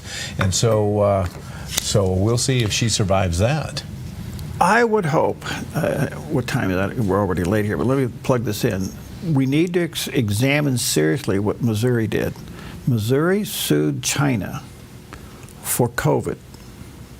And how they went about that was, and it was billions of dollars. Wow. And they won in court, and China never showed up in court to defend themselves. So what did Missouri do? Yeah. They confiscated all of China's assets in the state, including land and buildings. Brilliant. So every state in the union could do this. Absolutely. And kick China out of the ag business. Do it. Yeah. Do it. Oh, well. All right, so back to rogue judges. This is so interesting. So we have discovered through all of these years, our 200 and something years of existence, that we do have a little ambiguity in the system, and that is the district judges apparently have never been given a firm barrier what district means, and they stick their nose into national business, especially the president's business. Well, this is all under review now, the Judiciary Committee, and yesterday it got really hot in this committee, back and forth, back and forth. But I wanted to have Ted Cruz, who's the chairman of the committee, I want to play this one clip for you that explains the problem and why this is going to be investigated and what Congress may do about it. And here it is. Our country is facing a constitutional crisis, a full-blown judicial assault on the separation of powers that strikes at the very foundation of the republic. What we're witnessing is the rise of judicial lawfare from the bench. One unelected district judge sitting in a courtroom in San Francisco or Boston or Baltimore can now issue a nationwide injunction that ties the hands of the President of the United States for all 330 million Americans. That's not law, that's judicial tyranny. President Donald Trump was elected by over 77 million Americans with a constitutional mandate to govern. These district judges, they were not elected. They were appointed by one individual and confirmed not to legislate, not to govern, but to apply the law. And yet, far too many of them have abandoned that role. They've stepped off the bench and into the political arena, issuing sweeping edicts that impose their policy preferences on 340 million Americans. All right, so apparently there is no clarification in the the district, I should say, and the jurisdiction of the district court. So the only Congress can reset the jurisdiction of the court and create the guidelines and the boundaries. And apparently this was a loophole that nobody saw and was taken advantage of. And isn't it interesting? This is a loophole that never saw the light of day until now, until this administration. At least at this level. This president is being challenged. I'm surprised they haven't blamed him for taking in oxygen when he gets out of bed. So the point is that every move he's doing, a district court out there somewhere is filing an injunction against him. And so far it's being allowed because that system had this loophole in it. Only Congress can redefine the district court, and that's what the hearings are beginning to look at. How do we redefine these judges? And the term district has to be applied. What does district mean? If you're this district, that's all you should be adjudicating, okay? So we'll see where this goes, but at least it's on the table and they're discussing. Okay, do you expect the Supreme Court to weigh in on this? Because are district courts usurping the power of the Supreme Court? Well, to Senator Cruz's thing, it's the separation of powers thing, and so does the Supreme Court weigh in on the definition of separation of separation of powers as it relates to the Constitution? The answer is they should. That's a legal issue. Okay. So I don't know where it's going to go. This court seems to be running from a lot of things these days, and the way they run from them is they don't hear the case from an appellate court and they let it sit there. And that starts to grind all over again. So we'll see what happens. But this is really, really interesting. And the president slowly has been winning some of these back. So what happens, you have a district court that files an injunction that stops the president from what he's doing. He immediately has his team file an appeal. The appellate court overturns the district court, temporarily because it's being appealed and allows the president to go on what he does until the case is heard back here again. It's crazy. Yeah, and in the meantime, the lawyers are making a lot of money. Well, hey, they go to the bank on Friday. And deposit. Right. Okay, we'll be right back. Strongholds start to break. Oh, when we pray, prison walls start shaking at the sound of praising. Live the adventure with Hellgate Jet Boat Excursions. Discover your wild side in the heart of the Pacific Northwest with Hellgate's high-speed spins, stunning rogue river scenery, and incredible wildlife sightings. It's an experience like no other. Plus, you can enjoy brunch or dinner on the open-air deck of the exclusive Hellgate River Lodge, a place where families connect, friends unite, and the river brings it all to life. Visit Hellgate.com to book your adventure. Hellgate Jet Boat Excursions, where adventure runs wild. Come fall in love with Northridge Senior Living, where contemporary sunlit interiors meet old world elegance. Walk through our lovely hallways and enjoy the fun staff-led activities. Forge lasting friendships with other residents and our exceptional caregivers. Dine in style. Gather near the fireplace under breathtaking chandeliers. Our reasonably priced apartments are spacious with private balconies. Northridge is Christian owned and operated, pet friendly, and only 2 blocks from Asante Rogue Regional Medical Center. On-site 24/7 in-home care is available. We also offer senior adult daycare where your loved one can spend the day with us and the evenings with you. Northridge Senior Living, your home. Clean water is essential to your good health. Ultra Pure Purified Water has been delivering purified, healthy drinking water to the Rogue Valley since 1995. Locally owned and family run, Ultra Pure Purified Water uses a multi-stage process ensuring your delivery of water is 99.8% pure, so your family stays hydrated and healthy. Online at ultrapurewaterinc.com or call 541-734-0828. 541-734-0828. 23 past the hour. Happy Wednesday, and good morning to you. Mornings on the Dove. We're just so much excitement we can hardly contain ourselves. This is kind of interesting. The president is going for $9.4 billion in proposed cutbacks across the board in various agencies. This is really something. Foreign aid. And look at this. Public broadcasting, $1.1 billion.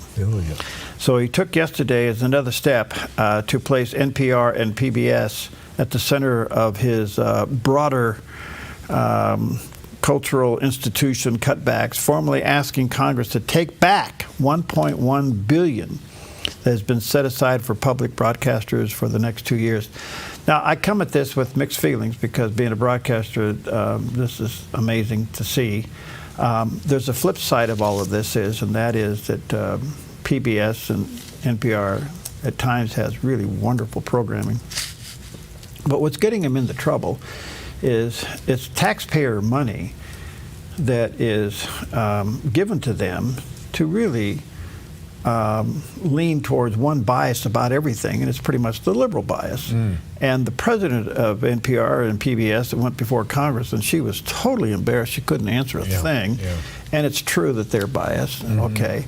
The question is, can NPR and PBS compete like the rest of us broadcasters? And the answer is yes, they could. Yeah, and another question is, should they? Well, I think they should. I mean, you know, but it's taxpayers' money without any restriction, and they end up being politicizing the news. Yes, and if they are going to get taxpayer funding, they should have some air of neutrality about them. You would think. You think it should be mandatory because they're taking money from both sides, but they're only espousing the views promoting one side. So what they ought to do is get out of the news business. Absolutely. Yeah. If they want to play good programming, play good program, but just get out of the news business, because news today is not news what we were raised with. Right. News today is opinion news. I mean, we do it. Yeah. All right, so the only thing I can say is that they ought to just get out of the news business. Yeah. Or, if they can't find a way to monitor and police it, get out. So yes. the liberals are out there running around saying Sesame Street's going to get booted off the air again. Oh, that's the threat, yeah. And besides that, wait a minute. Sesame Street needs public funding? Seriously? Sesame Street? Give me a break. Yeah. What's Big Bird? Big Bird, yeah. Big Bird and, Cookie Monster and... Cookie Monster. Yeah. All right, so we'll see how that goes. 1.1 billion, and they always say it's like 1% or 2% of their whole budget. Well, 1.1 billion, if you divide that too, that's $500 million a year. Boy, oh boy. Now, wait a minute. You just brought up another point. They're trying to minimize how much money they're getting from the federal government, yet they cry foul if they threaten to have it taken away. Yeah. What's up with that? Well, a lot of it's in grants too. It's grants that are highly slated to always be applied for and always get. Yeah. You ever apply for a grant? No. Okay, well, it takes 3 lifetimes to get it. Okay, thanks for the warning. Okay, some other backyard news, and congratulations, Klamath Community College. This is great. It's right in our own backyard over here in Klamath Falls. They can now offer 2 4-year applied bachelor's degree. Congratulations. Wow. A Bachelor's of Science in Nursing. By the way, they're known for their nursing school over there, really well done. And Bachelor of Applied Science in Business Management with emphasis on salon management. So there you go. Congratulations to Community College that it's worked its way up to offering 2 4-year degrees. Wow. In Klamath Falls. Good stuff all the way around. Yeah. Congratulations. Yeah. All right. So much for that. Let's take a look at Wall Street for this Friday. Well, I'm just kidding. It's Wednesday. I'm getting inquiries about this. Okay. Yeah. Thank you, President Smartlon. He's helping us with this. The Dow's up 59. NAS is up 30 and the S&P up 9. So a little green ink this morning. The numbers are big, though, 42,559.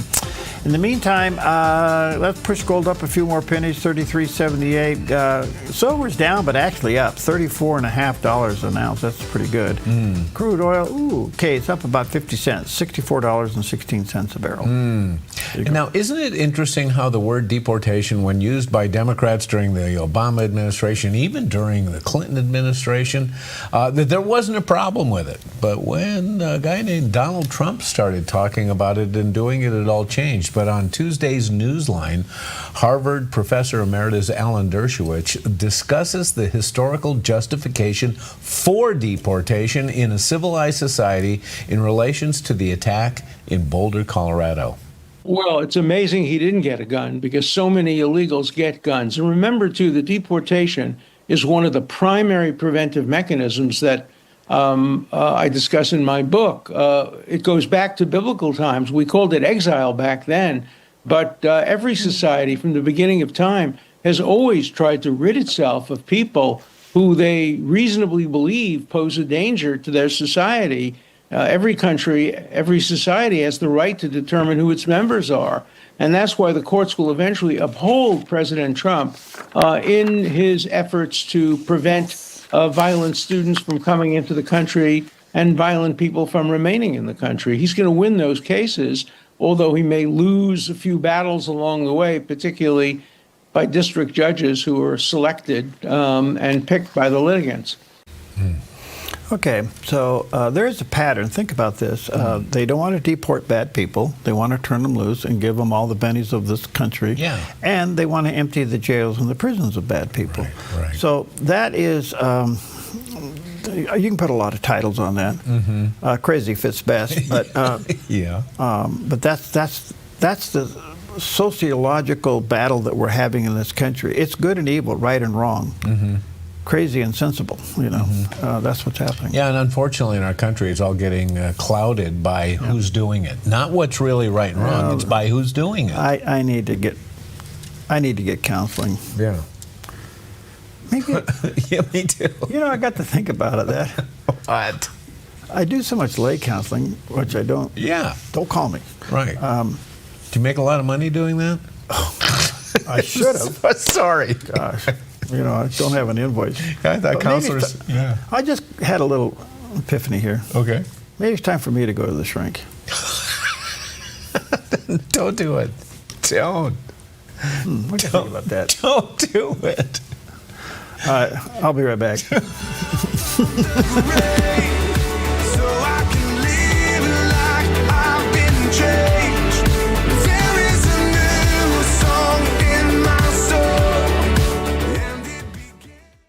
Your yard is where life happens, but it can be muddy and hard to maintain. Enjoy a maintenance-free artificial turf lawn all year round with Smart Lawn LLC. No mowing, no fertilizing, no watering. Our synthetic grass is beautiful and resilient. It's certified to be lead-free, and there's no need for pesticides. Safe for your children and pets. Smart Lawn LLC has all your artificial turf and putting green areas covered beautifully. 541-941-3538.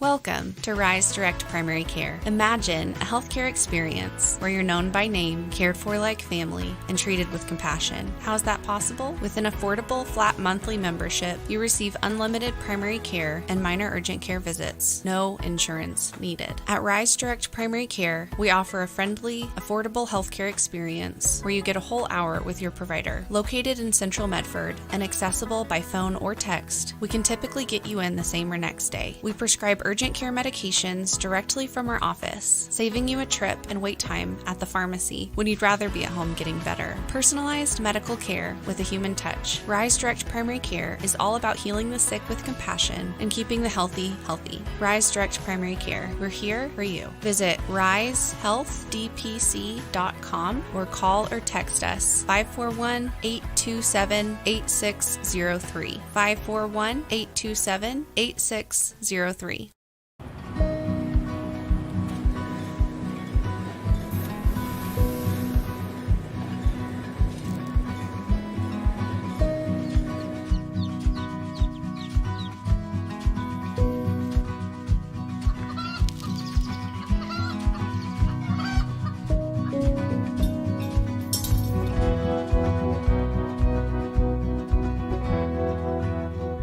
Grange Co-op, where big ideas grow. Good morning to you. Back at it. Welcome to Mornings on the Dove. Well, there's a lot going on around the world, and Israel kind of being held back from Iran action currently by the president, but it doesn't look like the president's interfering with their action and finishing Hamas. Oh, yeah. And so let's check in with CBN Newswatch and get caught up. This is CBN Newswatch. And we begin in the Middle East, where Hamas is facing major threats, not only from Israel's military offensive, but from the new humanitarian aid program in Gaza. In just over a week, the new plan has distributed millions of meals to hungry Gazans, and it's weakening the power Hamas has held over Palestinians in Gaza. Chris Mitchell brings us the story from Jerusalem. On Tuesday, IDF spokesman Brigadier General Effie Dufresne said Hamas is steadily losing control over Gaza and its people. Dufresne also released a map showing how the IDF is controlling more ground in Gaza. We are delivering major setbacks to Hamas and pushing the terrorist organization closer to collapse. As a result of our military operations and the pressure we are applying, Hamas is losing its grip on the population in Gaza and its control over humanitarian aid. The new distribution centers run by the Gaza Humanitarian Foundation, or GHF, provide aid directly to Gazans, bypassing Hamas, who has systematically stolen, hoarded, and sold international aid throughout the war. This initiative is proving effective. Gazan residents are coming to the distribution centers to receive the aid. The civilian population of Gaza understands that Hamas is not taking care of them. On the contrary, Hamas is actively trying to prevent them from receiving the aid. Gaza is an active war zone. It is deadly, it is unpredictable, it's unstable. But amidst the chaos, people are hungry and someone has to feed them. And that's what the Gaza Humanitarian Foundation aims to do. On Tuesday, the GHF announced Reverend Johnny Moore is taking over as its new executive chairman. Our technical experts have built a secure and scalable model that works inside an active war. It's not just remarkable, it's proof that humanitarian delivery doesn't need to be slow, it doesn't have to be dangerous. and it doesn't have to be politicized. And it can be done without trucks being seized, without mass diversions of aid, and with as much security as is possible in an active war zone. Over the weekend, international media reported the IDF killed dozens of Gazans coming to receive aid at the GHF distribution centers. Those reports turned out to be false, leading one news outlet, the Washington Post, to retract its story. The White House criticized media coverage of Israel, specifically calling out the BBC. Who had multiple headlines. They wrote, Israeli tank kills 26, Israeli tank kills 21, Israeli gunfire kills 31, Red Cross says 21 people were killed in an aid incident, and then, oh wait, they had to correct and take down their entire story, saying we reviewed the footage and couldn't find any evidence of anything. Oh. Okay, so we're going to look into reports before we confirm them from this podium. For the first time in more than a year, terror groups in Syria fired 2 rockets into Israel. The IDF responded with a series of airstrikes saying, quote, the Syrian regime is responsible for what is happening in Syria and will continue to bear the consequences as long as hostile activity continues from its territory.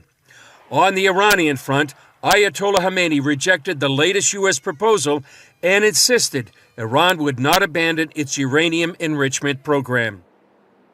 Chris Mitchell is with us now from Jerusalem. Chris, we'll talk more about Iran in a moment, but let's talk about Hamas first. What are some of the signs showing that Hamas is losing control?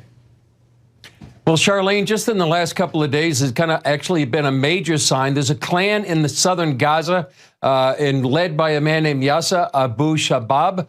And he made a historic declaration, judging from what's happening in Gaza, where major families and clans in southern Gaza, for the first time, they're saying to Hamas, enough is enough.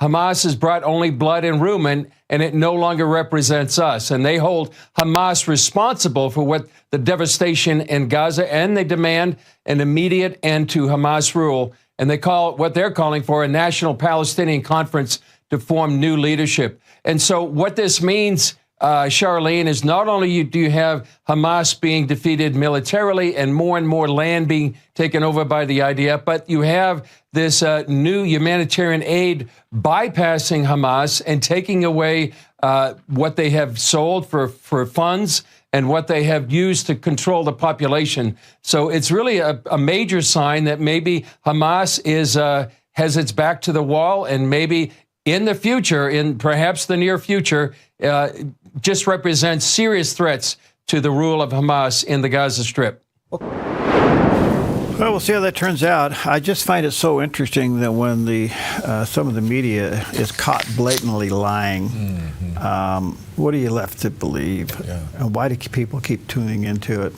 Right. Why is this story credible when the one I just gave you was a bald-faced lie? I don't understand that, but sooner or later people wise up to it and they turn it off. Yeah, aren't there any uniform standards that can be established and then enforced in broadcast news? Well, it's called free speech. Yeah, it is, but it's so interesting because, all you have to do is watch 2 different networks and their coverage of the same story, and you think, what's going on here? It is. It's crazy. So you got to have a spirit of discernment.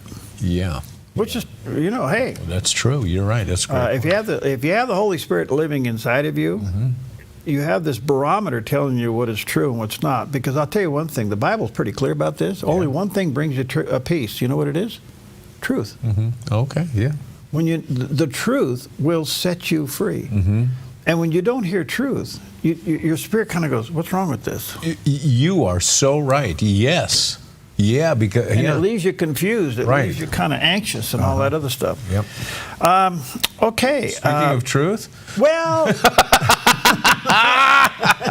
Okay. There's no anxiety here. We live with it. A high-pressure ridge over the Pacific Northwest will stay in place, keeping conditions mostly clear. So today in northern Oregon and southern Washington, partly sunny with daytime highs in the low to mid-70s for Vancouver, Portland, Wilsonville, and McMinnville with a light north wind. Continuing down the Willamette Valley with partly sunny skies and daytime high temperatures in the low to mid-70s for Salem, Albany, Corvallis, and Eugene with a calm wind becoming north-northwest 5 to 7 miles per hour. Sunny and calm across the central Oregon high desert with daytime highs near 77 in Prineville, 75 in Bend and near 73 in Sun River. Over in Boise, Idaho, sunny with a high near 80 and low tonight near 53. Along the Oregon coast, sunny with gusty winds and daytime high temperatures in the low to mid-60s. From Coos Bay through Port Orford, Brookings, and Crescent City, California, with gusts up to 32 miles per hour. In southern Oregon, sunny skies for the Rogue Valley with daytime highs in the upper 70s to low 80s for Grants Pass and Medford and mid-70s in Ashland. Sunny in the Klamath Basin with highs in the mid-70s. Into Northern California, sunny and low 80s for Wairika.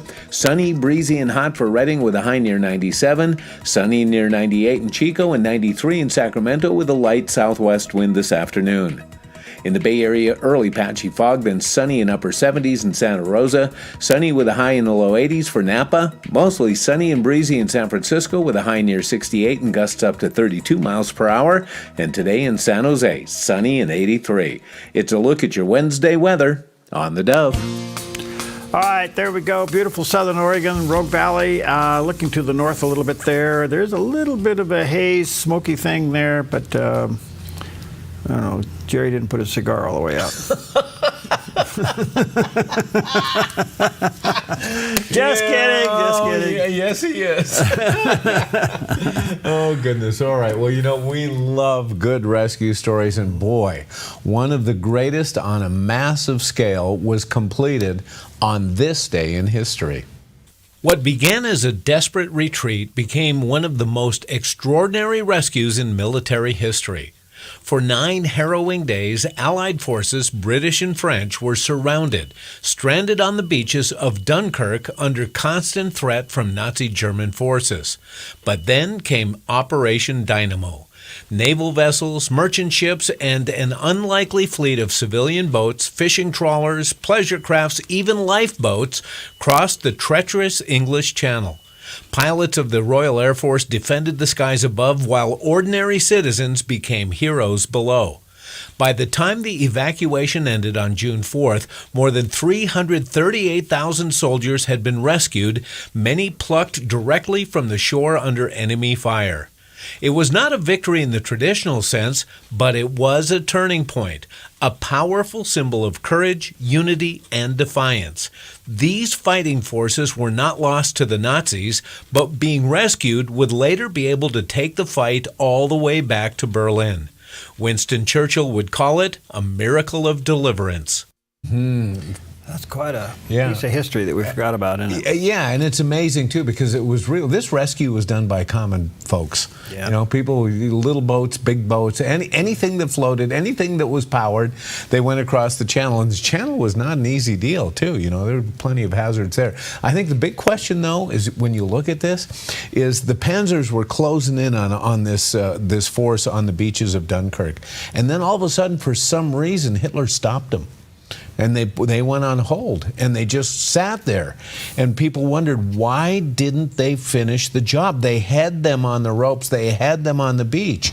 And some people, still scratch their head about it. Now, it's been said that the Panzers had outrun the infantry, and they wanted ground troops with them, and that they didn't want to finish it. Now, some people said, honestly, that Hitler was soft on Britain, and he didn't want to wipe out the whole force. And in fact, he didn't even really want to invade the British Isles. He wanted to scare them he wanted to terrorize them through a bombing campaign to joining them.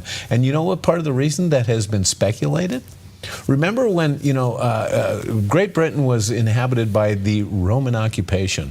And in, 479 A.D., with the fall of the Roman Empire. Yeah, we were there. Yeah. And then it was a lot of other folks came up from the mainland, and they were called Anglo-Saxons. From Germany. A lot of the bloodlines in England are German. They have a strong connection. And so, how, Hitler was stuck on this Aryan thing that meant something to him. So there are a lot of ambiguities about what went on there. But the bottom line was, it was a rescue that was done by common folks. And, Winston Churchill, it's one of their finest hours. There you go. Absolutely. Well, sticking with military, our new Secretary of Defense, quite a guy. He's young, he's energetic, he's come up through the ranks of the military, and he's not wearing a three-piece suit sitting at a big desk. He's actually aboard a Navy destroyer in Singapore, encouraging the troops over there. And here's a little bit of what went on. You are the ones that hold the line. You spend the best years of your life, your young years of your life in uniform, staying fit, staying ready, putting yourself willingly in harm's way for 330 million people who are a long way away. And I'm here to tell you that it matters a lot. We see it. We understand the challenges you face. I also pass a message from the president every time he wants me to let all of you know that from the Oval Office, from the White House, he has your back. He supports you, loves and appreciates what you do. He's charged me with taking care of you and your families. We're seeking peace. You can see that from President Trump. He seeks peace. He wants peace for us and our families at home. But the pathway to peace is strength right here.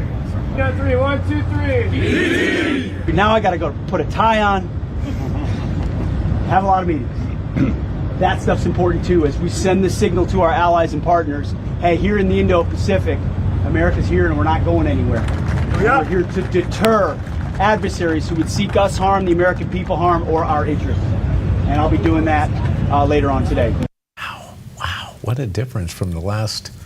Well, you wouldn't see Secretary Austin out there doing that. No, he was AWOL. Okay. Yeah. But even if you go back and look at other Secretary of Defenses, some of these guys, they were, really sharp and they had a bunch of brass on their shoulder. Yeah. But they weren't out there with the troops. No, this guy is truly in with the troops. What do you think of that? I mean, because I think one of the criticisms of Pete Hegseth, I think, has been around his age. Is he too young in your idea? Well, that, it all has, at the end of the day, has a lot to do with how he's governing this thing. But I will say this, enlistments are through the roof. He's reestablished the pride, if I can use that term, or certainly the credibility and the offering that joining the military has for young people. Right. And boy, enlistments across the border up. And he's all about military readiness. Military readiness. Absolutely. Isn't that what it's supposed to be about? Amen. He's kicking wokeness out to the point he's going to rename a ship.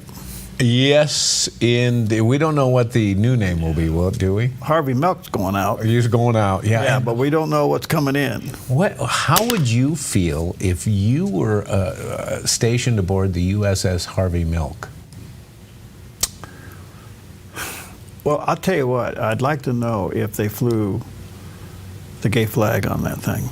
Oh, is there a pride flag on? Oh, I didn't even think of this. Don't even go there. Who's Harvey Milk? He was one of the first open gay politicians in San Francisco. Yeah. And they named the ship after him. Well, Hegseth has decided to rename the ship, so it's going to be decommissioned and renamed, and then recommissioned. But I have no idea what the new thing's going to be. Yeah, and wouldn't you love to get in the bottom of one of those meetings where they'd said, we need to be so inclusive in the military now that we really need pride issues addressed in a big way. Who brought that up? I don't know. Yeah. Anyway. Oh, well. Oh, well. I'm sorry. Guess what? What? You and I will never have a ship named that. No, we won't. We'll be right back.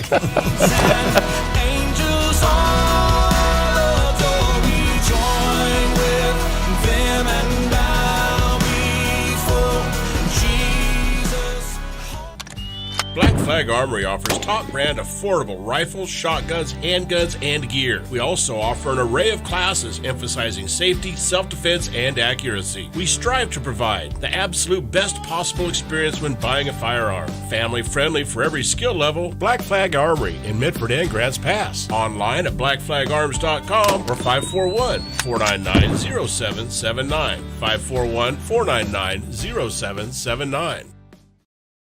Chris Silva understands your home and your commercial buildings are two of the largest investments most people make in a lifetime. One is for your family, the other is to support your family financially. That is why Chris Silva Painting goes the extra mile to protect both homes and commercial buildings with proper painting preparation and high-quality primers and paints. Serving Southern Oregon since 2006, this family-owned and operated business has painted over 1,000 homes. Chris Silva Painting offers an industry-leading 5-year warranty that covers materials and labor on all painting projects projects work for both residential and commercial buildings, both interior and exterior painting. Chris and his crew are courteous, they are efficient, organized, timely, and clean. Chris Silva Painting also offers military discounts. At Chris Silva Painting, our mission statement is to bring Christ's heart and principles to our customers and our job sites. We do that with honesty, integrity, and hard work. We don't cut corners, we paint them. CCB number 176097. Chris Silva Painting, 541-890-3960. How can Christian parents train their kids to know and follow God's design for sexuality in a culture that increasingly rejects it? Join us as we uncover the damaging misinformation being fed to your children on sexuality and gender identity, and learn effective strategies for grounding them in biblical truth with confidence and grace. Join me for the John Ankerberg Show weekdays at 4 o'clock right here on the Dove TV. It'll be encouraging and informative.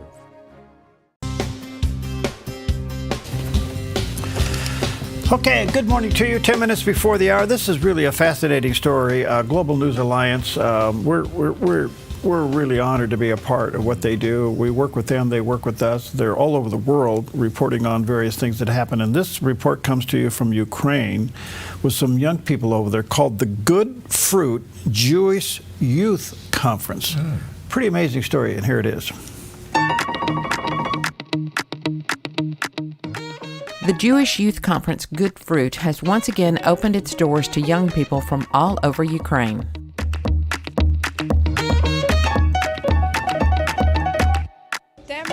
The theme of this year's Good Fruit is Vikness, or eternity. The atmosphere here is absolutely amazing. It's a time for renewal, a place where you can see all of your friends and relax both physically and emotionally. The thing is, for those who are called to eternal life, eternity begins today. And we need to prepare for it.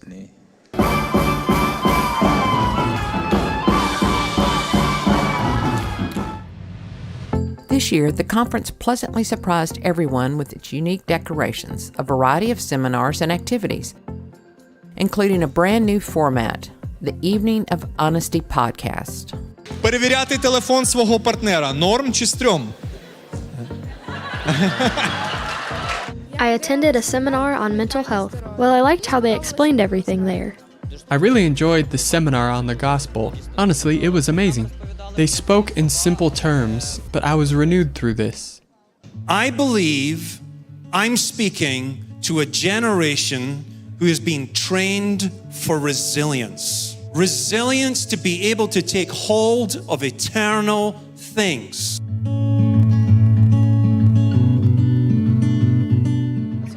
This year, the words and sermons were so relevant, heartfelt, and provided answers to the questions I had before the conference. In God's presence, God's joy, so many amazing people, and we are all together praising God. This unity is truly, truly inspiring. Such a great vibe. It's like the Lord is working. The prayers are so passionate, the sermons are amazing, and the speakers are really interesting. I'm just in awe. Wow.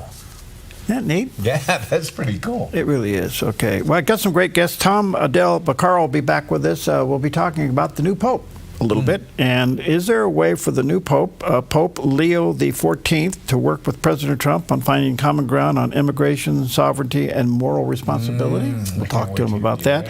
And Dr. Tim Murphy will be back. We're going to talk to him about young people self-diagnosing mental health. Now, you may not think this is an interesting topic, but you might want to pay attention to it because your kids are being used. Let me say this. Your kids are being, how can I say this? They're being encouraged to look into mental health issues. Okay? That has a good side and a bad side. There's a caution to that. Yeah. We want to talk about that. Yeah, okay. Sounds good. Well, here is a story of a life saved because of available medical equipment at one of the highest elevations on Earth. A man who visited Mount Everest Base Camp to install a defibrillator as part of his advocacy work has revealed the device saved a woman's life just 3 weeks after he left Nepal. David Sullivan is the founder of Code Blue CPR, an organization that trains defibrillator use and CPR skills at home and around the world. Earlier this year, the 62-year-old from Surrey ventured to the Himalayas, where he installed what he says is the world's highest defibrillator. Climbers die on Everest all the time, and sometimes of cardiac arrest, and the use of a defibrillator within the first 3 minutes of a heart attack can improve survival rates from 8% to over 50%. Climbing to an altitude of 22,000 feet to test the defibrillator, Sullivan then descended to one of the villages near Everest Base Camp at just over 16,500 feet to install the device for use. He returned from Everest on April 30th and just 3 weeks later learned that it saved a young climber's life after her heart stopped. He said, "It was the proudest moment of my life when I learned what had happened." He continued, "A Sherpa told me the defibrillator had been activated and had saved a 30-year-old French woman's life. I hope it will help people realize how important it is to have access to defibrillators." How about that? Do you have any desire to go to Mount Everest? I love the Mount Everest stuff, but you know what? There's changes going on Mount Everest. It's gotten so overpopulated, too many climbers, too many permits. There are lines, it's become very hazardous, and in fact, they're making changes this year. Well, it's too much garbage being left. Too much garbage up there. The whole thing has changed. So I like the shows that show that stuff, but I don't want to do it. Thank you very much. Well, I can put you on the green screen and put you over there on Mount Everest. I can do that.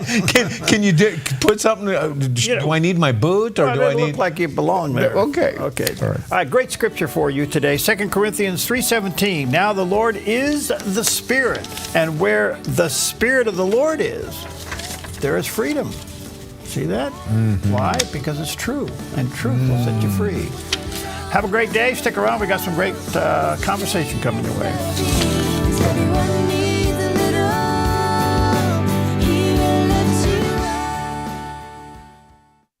At Sweet Tea Express, we've got you covered. Order at the counter and our friendly service staff will do the rest. Burgers, salads, sandwiches, barbecue platters, sides, and more. Smoked, grilled, and served to perfection. Sweet Tea Express. Breakfast, burgers, and barbecue.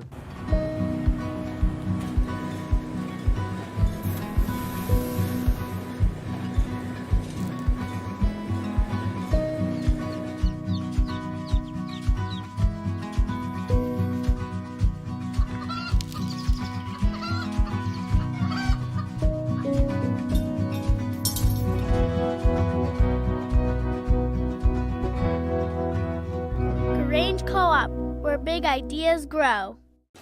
Put your gold in an envelope, mail it. Hopefully you get a check. Nah. Father and son jewelry, bring your gold in, we weigh it, we check it, we make you the offer. Or turn you something old into something new. Whether it's an idea, a picture, or a piece you want to duplicate, we can melt it down and make it for you. If you find your perfect piece in store, trade your something old for something new, and you always get a little extra. Visit Father and Son Jewelry, 5 generations of family in Medford. Bulls, bears, and other market beasts. How can you be sure they won't eat your investments alive? I'm Michelle Slate. Lighthouse Financial shines guiding light on retirement, investing, and insurance. As you navigate the stormy seas of investing, Lighthouse stands out as a beacon of hope, offering you wise counsel and biblically responsible investing. Lighthouse Financial. Call us today, 541-494-1034. At Sweet Tea Express, we've got you covered. Order at the counter and our friendly service staff will do the rest. Burgers, salads, sandwiches, barbecue platters, sides, and more. Smoked, grilled, and served to perfection. Sweet Tea Express. Breakfast, burgers, and barbecue. Hi, I'm the SOS Alarm guy, here to tell you about a great deal. SOS Alarm will not only beat any internet deal, but will install the system too. So burglars, beware. SOS Alarm for security and beyond. Tackling the tough issues facing America and our nation's freedom. That's Sekolo on the Dove TV. DAs around the country finding who they want to prosecute. A bold half hour hosted by ACLJ's Jordan and Logan Sekolo, taking you inside the battle of constitutional and political freedom. discussing issues that matter to you and your family. No one that should or want to run for president will end up running for president. Be in the know with Sekalo on the Dove TV. Know someone who can't watch the Dove? The Dove TV streams worldwide on Roku and Apple TV, plus online at thedove.us. Spread the word.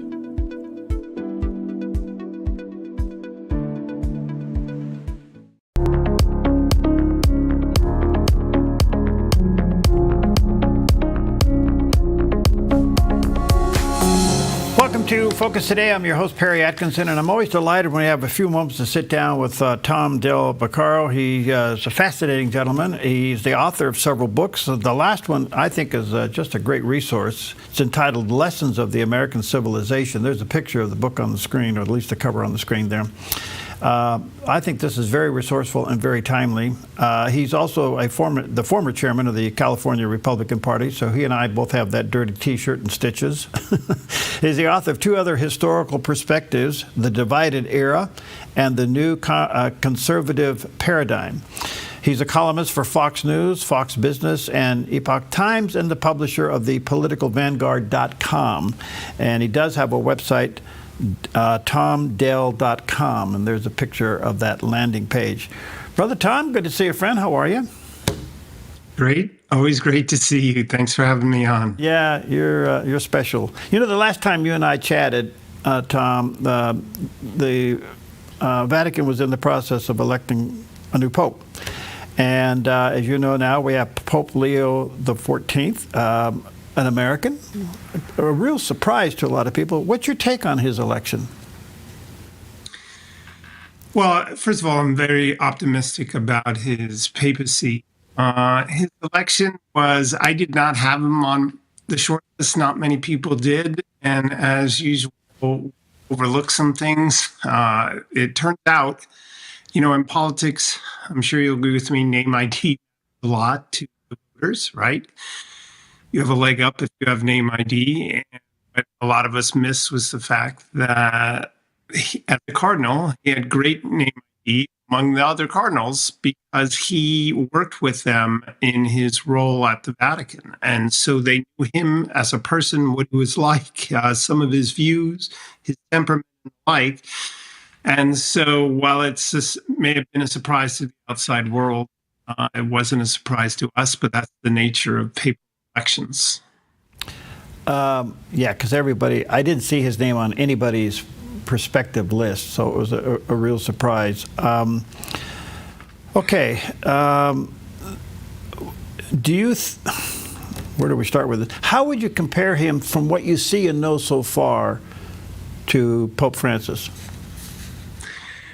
Well, Pope Francis was not doctrinal. And what I mean by that is he didn't, the doctrine didn't drive him intellectually. And his management style had become very much an issue within the church. He'd be mercurial. He would make decisions out of the blue, and that was causing problems. Even in personnel matters, he was a little too capricious. And what we've seen is this Pope is the opposite of that. He's very deliberate. He cares about. He's got a doctorate in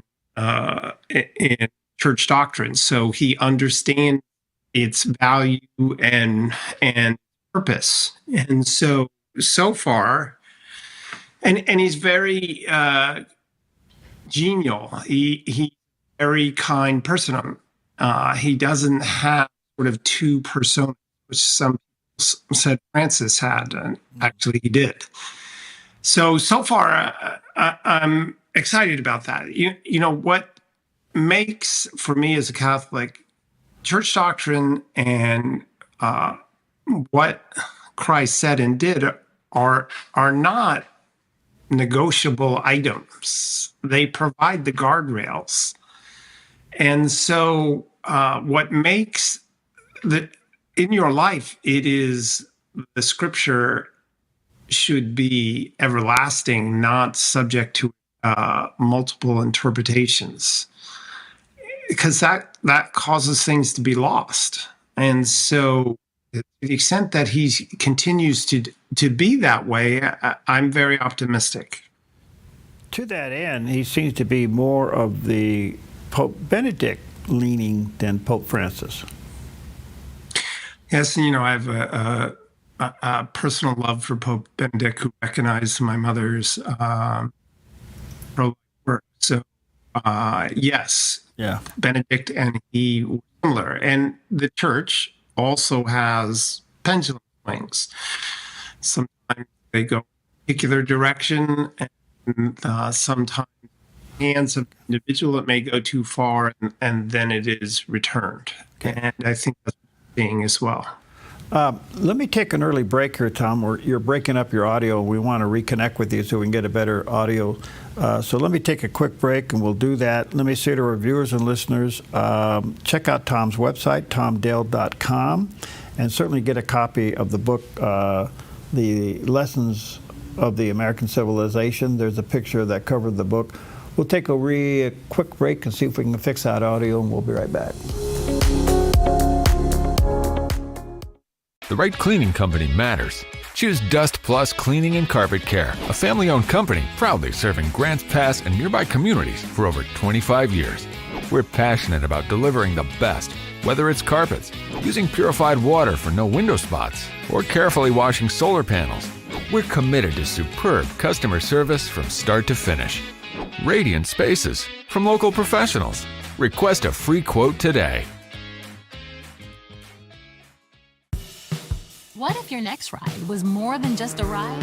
What if it was an epic adventure filled with unforgettable memories? At Panoramic Moto Tours, we take you beyond the ordinary, offering curated routes, privately guided with all the details handled. Our passion is to share the joy of riding incredible roads, exploring new sights and towns, and connecting with others and sharing our stories. Sound good to you? What are you waiting for? Let's create your custom tour, or join us on one of our upcoming tours. The Lost Coast and Trinity Alps, May 16th through the 19th, or the Oregon Coast and Cascades Tour, June 22nd through the 26th. Just click the Tours tab at panoramicmototours.com or call 541-622-3844. panoramicmototours.com. Your next adventure starts here.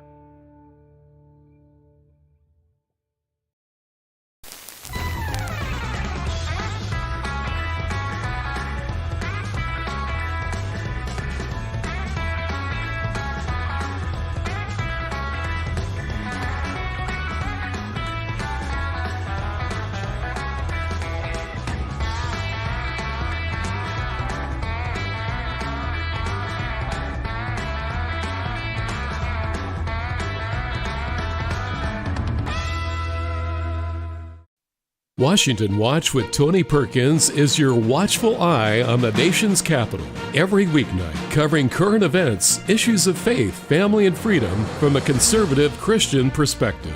Washington Watch, thanks so much for joining us. Bringing you up close to newsmakers, members of Congress, and prominent pro-family leaders from across the nation. That's just the tip of the iceberg of the threats and the dangers that children are facing online. Tony is the president of the Family Research Council, a former state legislature, ordained minister, police officer, and veteran of the Marine Corps. Terrorism experts are sounding the alarm. And welcome to the Washington Watch News Desk. Washington Watch with Tony Perkins is your leading source for what's really happening in our nation's capital. Well, this is a state issue. The federal government shouldn't be forcing these states. Don't miss Washington Watch with Tony Perkins. Weeknights at 6, only on the Dove TV. Encouraging and informative.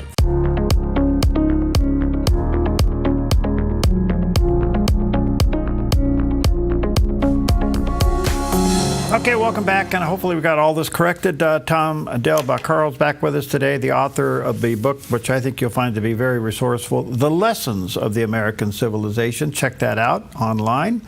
And he does have a website, tomdale.com. Thank you, Tom, for your patience while we worked on that. We're talking about the new Pope, Pope Leo XIV. He previously was a missionary to Peru.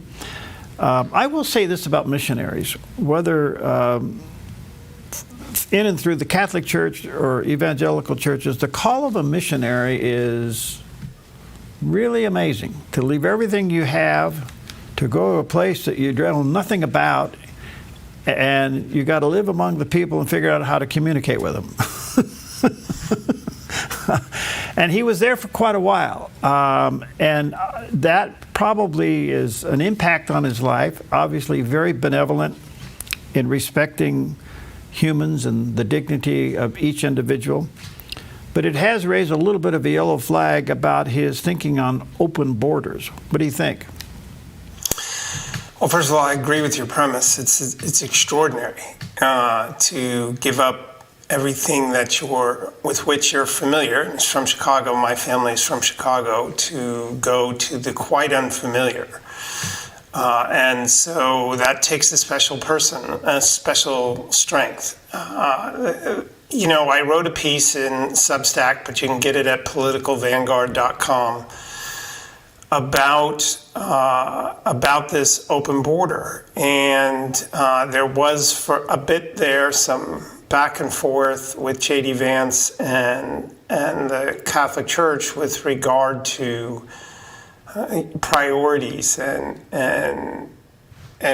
as it relates to the border. And the point of my piece was for people to understand a couple of things. One, the role of the Catholic Church is to care for the souls of all people, regardless of profession, where they're located, or why.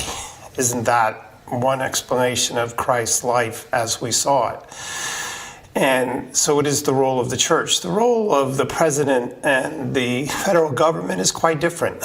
It needs to put security as a priority.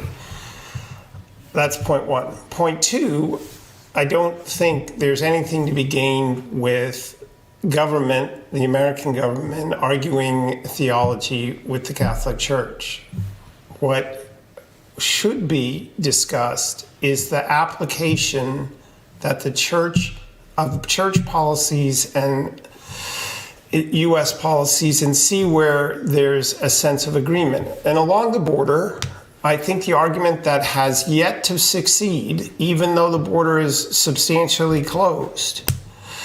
And when I ran against Kamala Harris starting in 2015 for U.S. Senate, I made this argument for a year, but obviously not well enough. The border, inviting people to the border, an open border, this particular border, the southern border, is not humanitarian, it's not charitable, it's not helpful. It has destroyed hundreds of thousands of lives. It has helped some, but many are put at an enormous risk, and that has cost them their lives, put them into slavery, sexual slavery, on and on. And so for me, the discussion with regard to the border, which Pope Francis never got to or was able to appreciate, was, yes, we should be charitable to our neighbor, right? But you need to be realistic about the charity you're providing them. It is better, for instance, it's not charitable to make people dependent on government where they lose their self-esteem.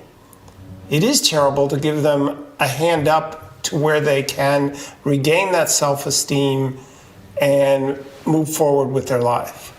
The southern border is too dangerous. That is not charitable. There are different policies, and Trump should say point blank, there's the danger. And also, my doing what I'm doing has a short-term pain, but long-term it is much better for everyone. I get that. In the meantime, a lot of the border issues now have been reversed, been closed, and in some ways, that's the most humane thing we could do to prevent exactly what you are talking about.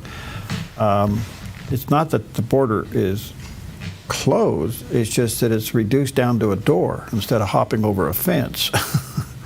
Come in the right. Yeah, and we do need immigration. I mean, I talk about it in my book, there's been great discussion lately about the U.S. population and how it is we're not reproducing at a high enough rate. I talk at length as to how that occurred in history and how that's affecting the United States. We do need immigration, but we can do it in a lawful way. But as with the budget, politicians screw things up. But that was the kindest word I could use on your network. I understand.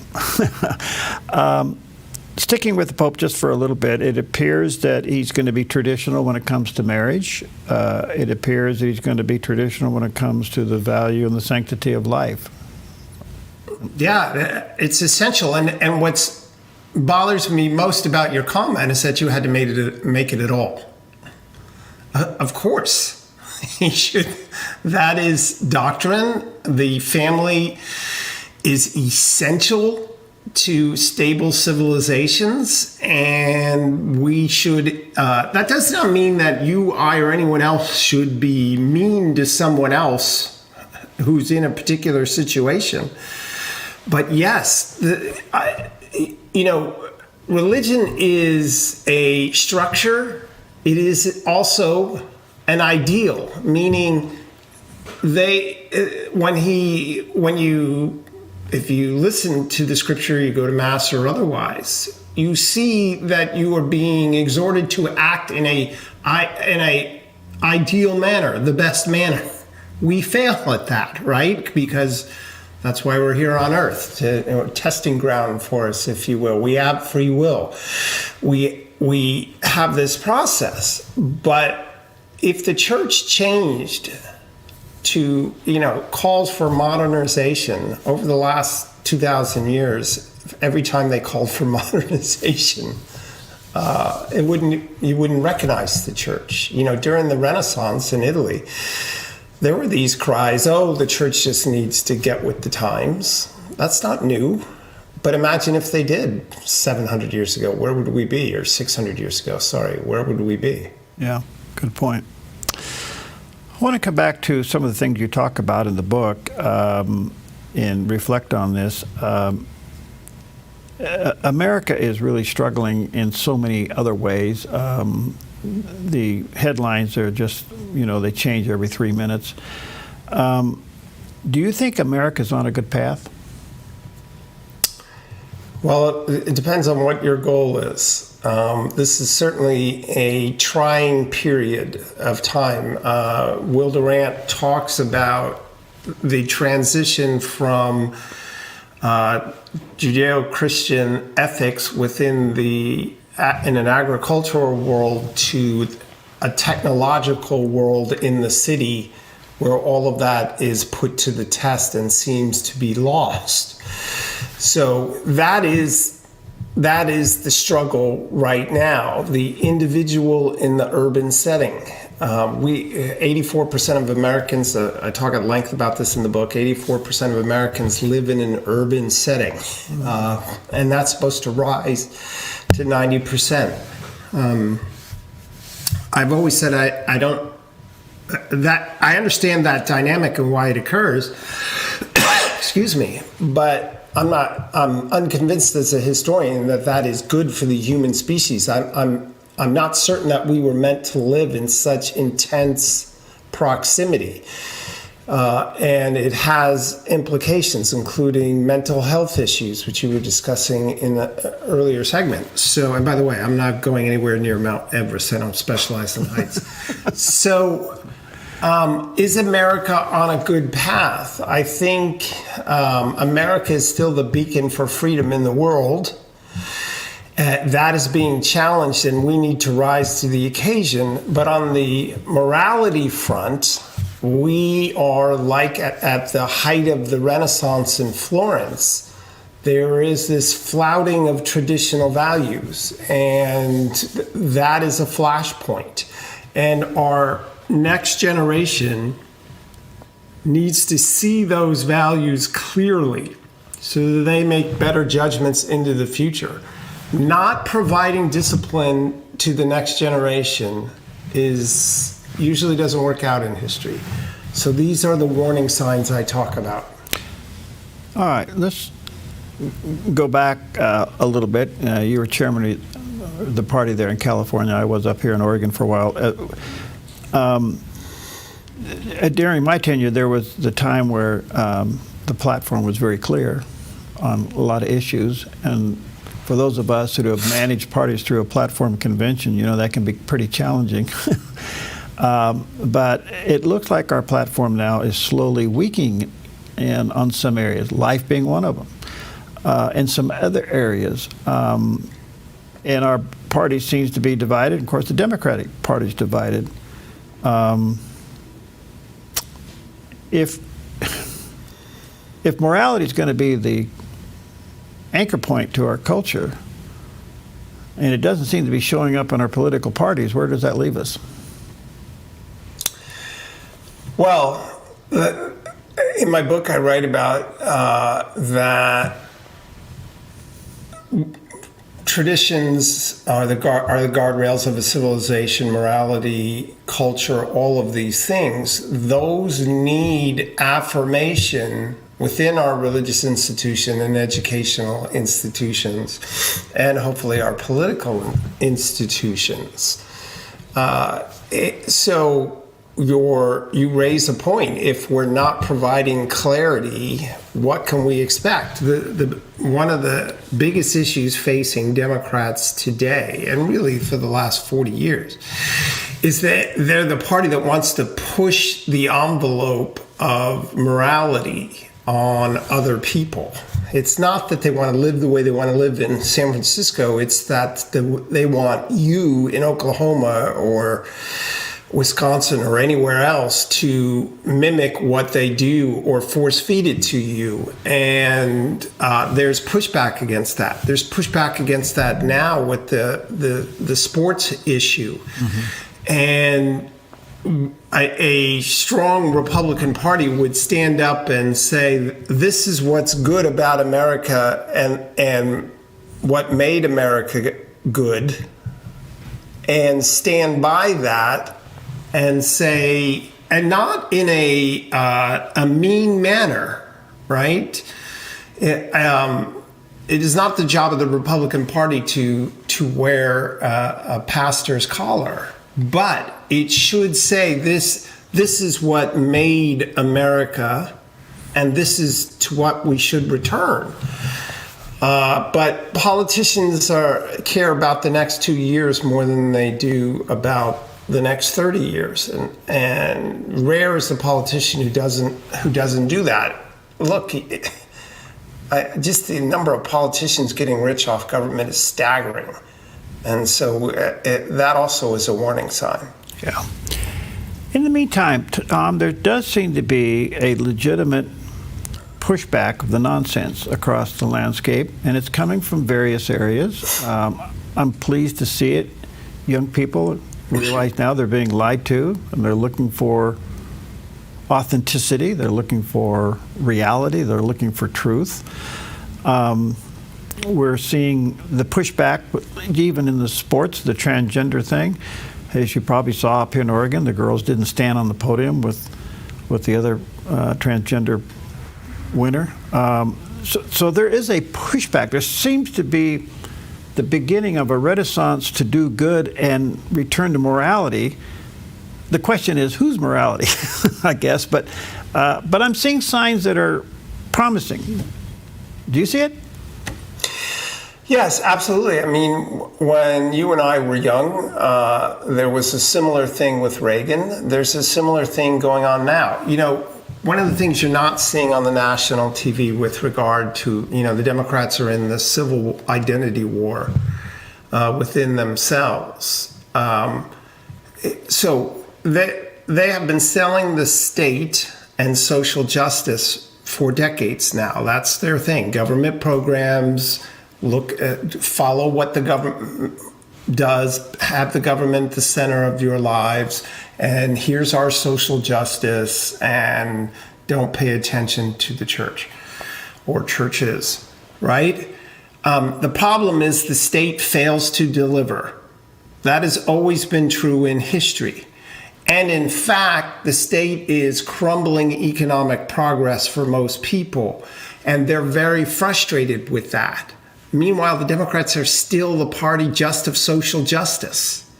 Well, now people are saying, stop forcing social justice on me. I'm just worried about my kid getting to school safely, which you have screwed up.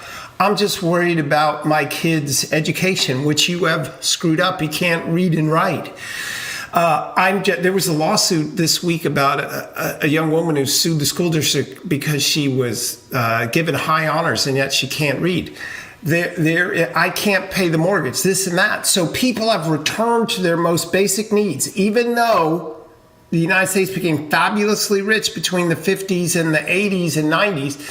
We are now in a very difficult position. So people are saying, enough with your social justice. I just want to care about the basics, and you Democrats can't deliver it. At the same time, they're saying the Democrats have gone too far to the left in shocking people's conscience, and people want normality.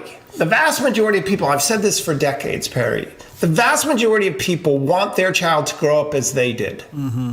The vast majority. But that's not what we're getting today. So when you put all of this together, and there's this natural swing against the Democrats, the problem for the Democrats is they are become the true socialist party, like the Labor Party in the 70s. They are run by people with that view, and they can't divorce themselves from it. So it's a natural swing back. And if the Republicans do a good job and foster this, it'll help put the country on the right track. Good stuff. I have a big question, but I'm going to hold it off until the next time we're together. But let me give you the question, and you can ponder it. How's that? Okay? All right. I'm going to give you the question, and then next time you and I get together, we'll talk about it. I'm trying to figure out how I can frame it. Do you have any idea,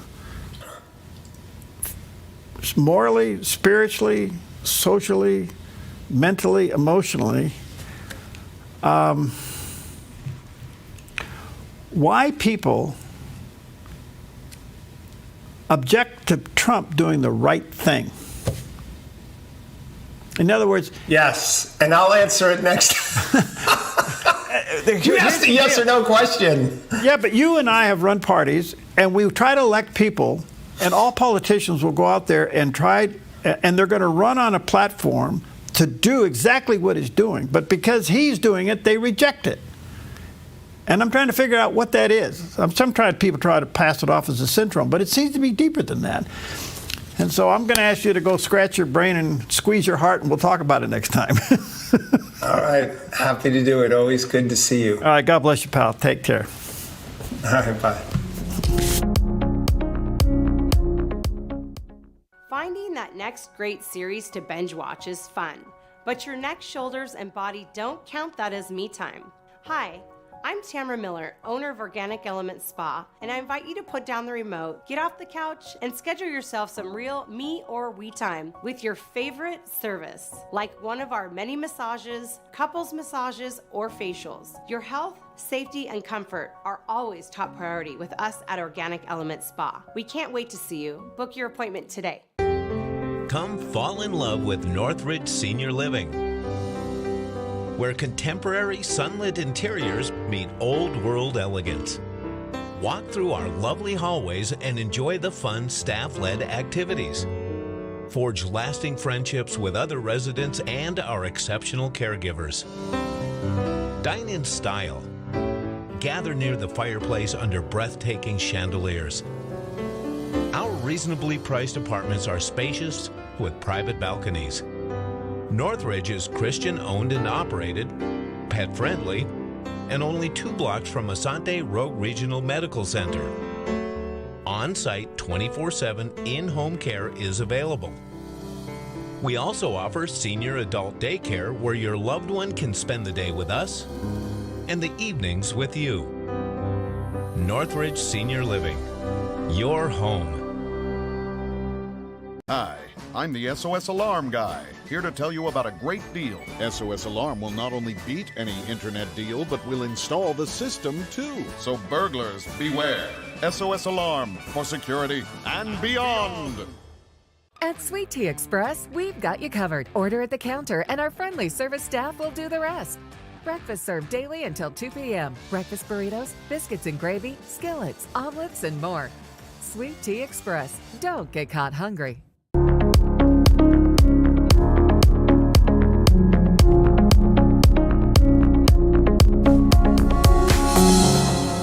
Well, welcome back, and always honored to have with us when we get a chance to sit down with him, Dr. Tim Murphy. And today's subject is constantly got my brain going in so many directions, and it's the subject of mental health. Much bigger than any time that we can give to it, but there's an element within this now that to me is becoming somewhat alarming. So perfect timing for us to have Dr. Tim Murphy back with us. He's a licensed psychologist. He's a clinical director there at Fortis Future, a center for focusing on the care of veterans and military and first responders with PTSD. He was also served in the U.S. House of Representatives from Pennsylvania's 18th Congressional District 8 times. So he spent some long years there in Congress. He's the author of a book that I always say that if you're a leader of any type, especially pastors, you should have this book in your library, 10 Biblical Ways to Heal from Trauma, Tragedy, and PTSD. It's one of the great counseling guides of our day. Get a copy of it. He does have a website, drtimmurphy.com, and there's the picture of the landing page. Dr. Murphy, always an honor. How are you, sir?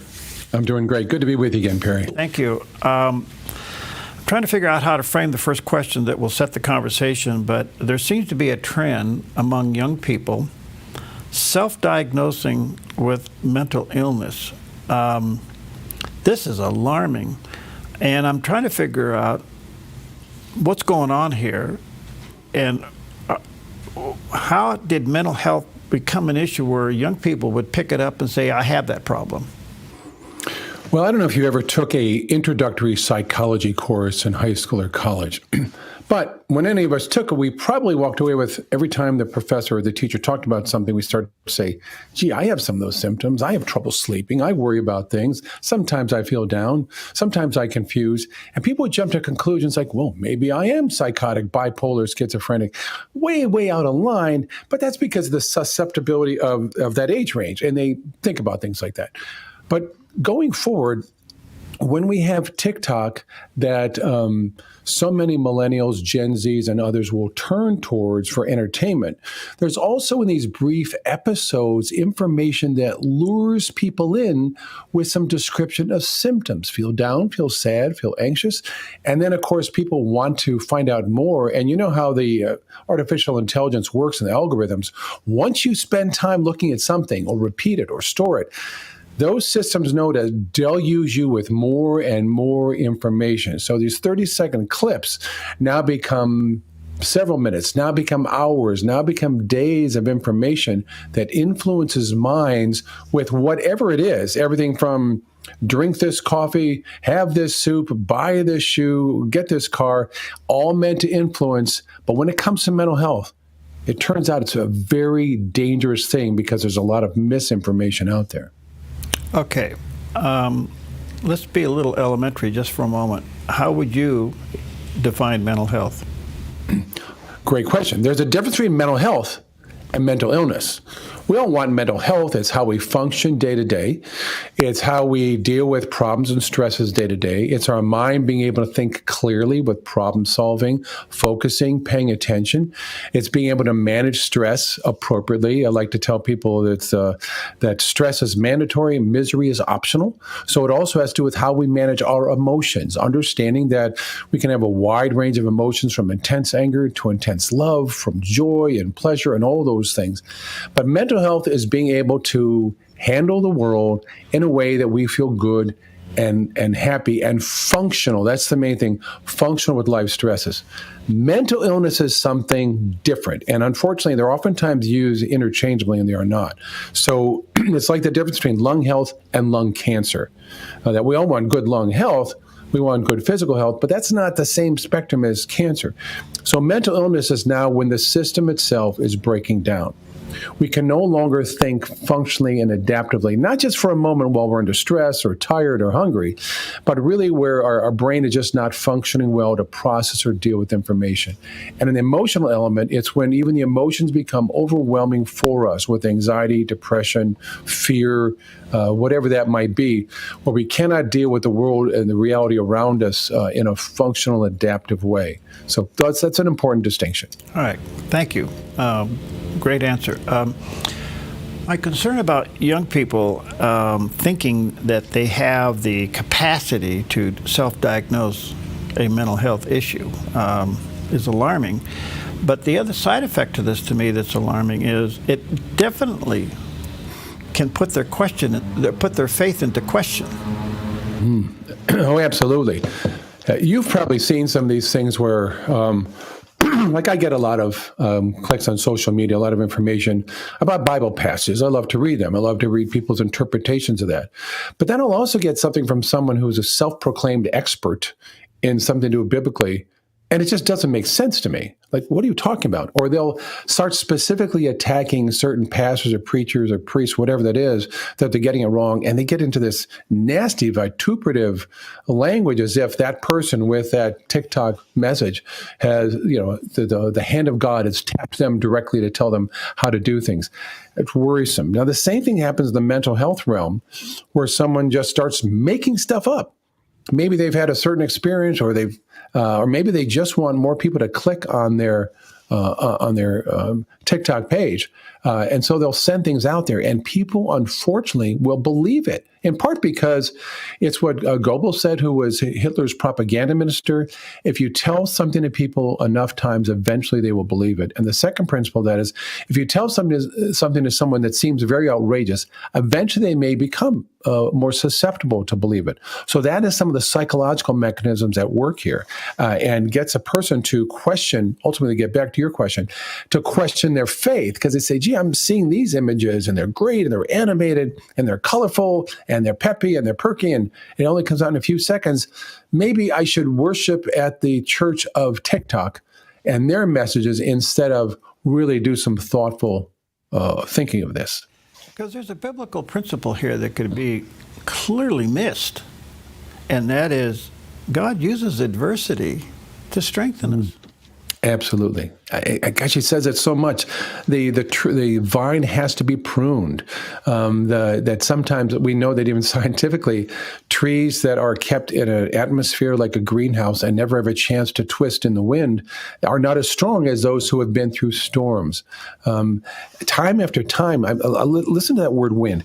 Time after time, wind is used as an important principle to say, it's God's strength. It could be the wind that parts the Red Sea. It could be the wind that Elijah didn't want to deal with and he hid in the cave. It could be the wind that comes in when the tongues of fire were upon the heads of the apostles. It could be as gentle as a breath, as strong as a hurricane. But those things strengthen us. And didn't the Lord also refer to, if you build on sand, it's going to fall apart. You build on stone, you're stronger. So if people have a tendency, though, I want to find an easy out, an easy answer. But Jesus made it pretty clear to his apostles, hey, guys, life's going to be tough. Can you imagine being in that meeting with Jesus when he sits down with them and says, I got some good news and bad news. The good news is Jesus. The bad news is life is going to really stink sometimes. People are going to torture you and kick you out of town and abuse you and eventually kill you, but you're going to be with me. And that's the message we need to get biblically, that is tough, that our life is temporary, that the afterlife and being with the Lord is infinite. But we go for these quick little pleasure principles and think that this popping this ecclesiastical candy is going to make me happy permanently, and it won't, right? That's a great term, ecclesiastical candy. I got to remember that one. I just made that up. Well, that's a good one. That's a book. There you go. It's my next book, Ecclesiastical Candy. It's a book. Well, I guess the other alarming thing about all this, Dr. Murphy, is that young people have the tendency to turn anything into a fad. And if they're going to self-diagnose mental health, as dangerous as that sounds, it could become a fad that could destroy their life. Exactly. Well, Here's an alarming statistic. 87% of millennials and Gen Z turn to TikTok for at least one health question on a regular basis. 87%. Wow. Now, what does this mean? That means, just as you said, that symptoms and solutions can become a fad. We saw for a while in the 90s, for example, anorexia and bulimia were things so many kids had. Good example. We saw cutting behavior as something that more and more therapists saw in their office. The latest fad that took place in the last 5 years or so has been gender dysphoria. Every kid has it. And of course, now that's been also promoted, unfortunately and tragically, by a lot of teachers and principals and psychologists and counselors who, when somebody walks into their office who may be 5 or 6 years old or 15 years old and say, I don't really feel comfortable with who I am, for a therapist to say, well, maybe you really are a boy or really are a girl. Have you ever considered that? And especially adolescents who are confused about their puberty and budding sexuality, they say, gee, I don't really know. What do I do about this? Those who are peers, those who are in a position of power may plant those seeds. Those questions can lead to tremendous misinformation. And here's a little example that has nothing to do with this, but have you ever had someone who's talking to you about, how's your retirement funds? Are you really set for retirement? Do you have this or this or this policy? Or the person starts to go, wow, I don't know if I have that. Oh, you don't? Well, that's okay, because some people can live off of Social Security only, but, the fact that you don't have this, I maybe lead you to question. And the next thing you know, the person's saying, well, what do I have in my pensions, my other issues? And people start questioning that, worry about that. Just a little seed planted of a question makes us begin to worry and doubt. And there's certain personality characteristics that are very susceptible to this. One are people who are easily go into conspiracy theories, and I don't mean what Hillary Clinton called the deplorables, but you can have people on the left and the right who are very prone to think everybody's after them in a conspiracy, so they'll get into this. Also, people who are generally not well focused in identifying themselves will be easily susceptible to misinformation. Well, you know what? It looks like there we're describing your typical adolescent.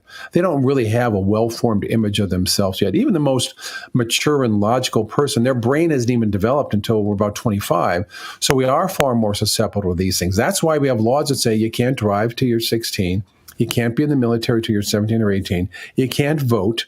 You can't get a tattoo or an ear piercing or any of those things, because we recognize the immaturity of a person's ability to make really clearly discernible decisions. Wow. So powerful.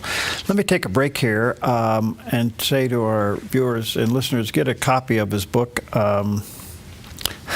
It's just a great resource. It's called The Christ Cure, 10 Biblical Ways to Heal from Trauma, Tragedy, and PTSD. If you're a leader, you're a pastor, you're a manager, or whatever, this is a great resource. Get a copy of it. It's online. And check out Dr. Murphy's website, drtimmurphy.com. We'll take a quick break and come right back.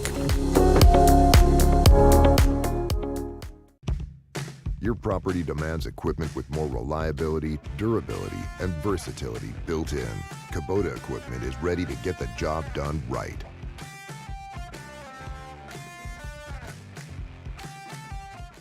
Clean water is essential to your good health.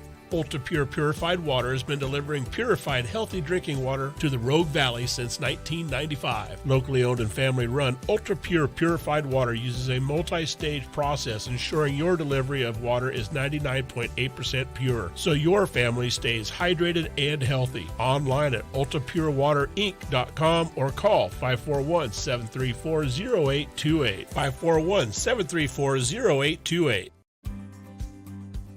Stewardship begins with the knowledge that nothing belongs to us, but everything belongs to the Lord. This helps us to run a business not in the fear of lack, but in the assurance of His care and provision. Such a perspective eliminates the drive to sell and replaces it with a heart that says serve. This begins with serving our clients and coworkers with integrity and genuine care. That's why McKelly's is automotive service with a heart for God, and treating others as we ourselves would want to be treated. Our promise is to never sell our clients anything we don't believe they need. Another is to do all we can to meet other needs, such as shuttle service and loaner cars, or taking the time to really listen, even at times praying with our customers. Sometimes this means sacrifice, going above and beyond. But that's why I work for Kelly's Automotive Service, honoring God while serving people with honesty and integrity. Cliff Connectley travels across America to give an answer to questions, doubts, and challenges concerning faith. So one of the reasons I believe that God exists. Join him for Give Me an Answer, weekdays on the Dove TV.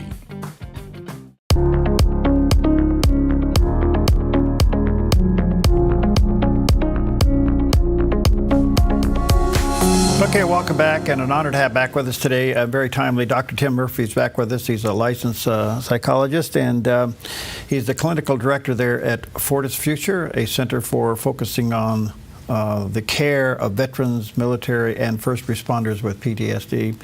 He has a website, drtimmurphy.com, and his book is a must in everybody's library if you're a leader of any sort, especially you pastors. The Christ Cure, 10 Biblical Ways to Heal from Trauma, Tragedy, and PTSD. We're talking about this new thing of young people starting to self-diagnose themselves with mental illness. And I'm wondering, I understand TikTok. I didn't know the numbers that you shared with us, Dr. Murphy. Those are very alarming, how many young people are tuning in and what they're doing there. But our culture seems to figure out a way to successfully sell fear as a motivator to get people to do things and buy things. I've always said that cynicism is kind of like the cancer of the culture, and it certainly is a cancer with people of faith. If you become cynical about everything, it almost could be stage 4 cancer in your soul if you're not careful here.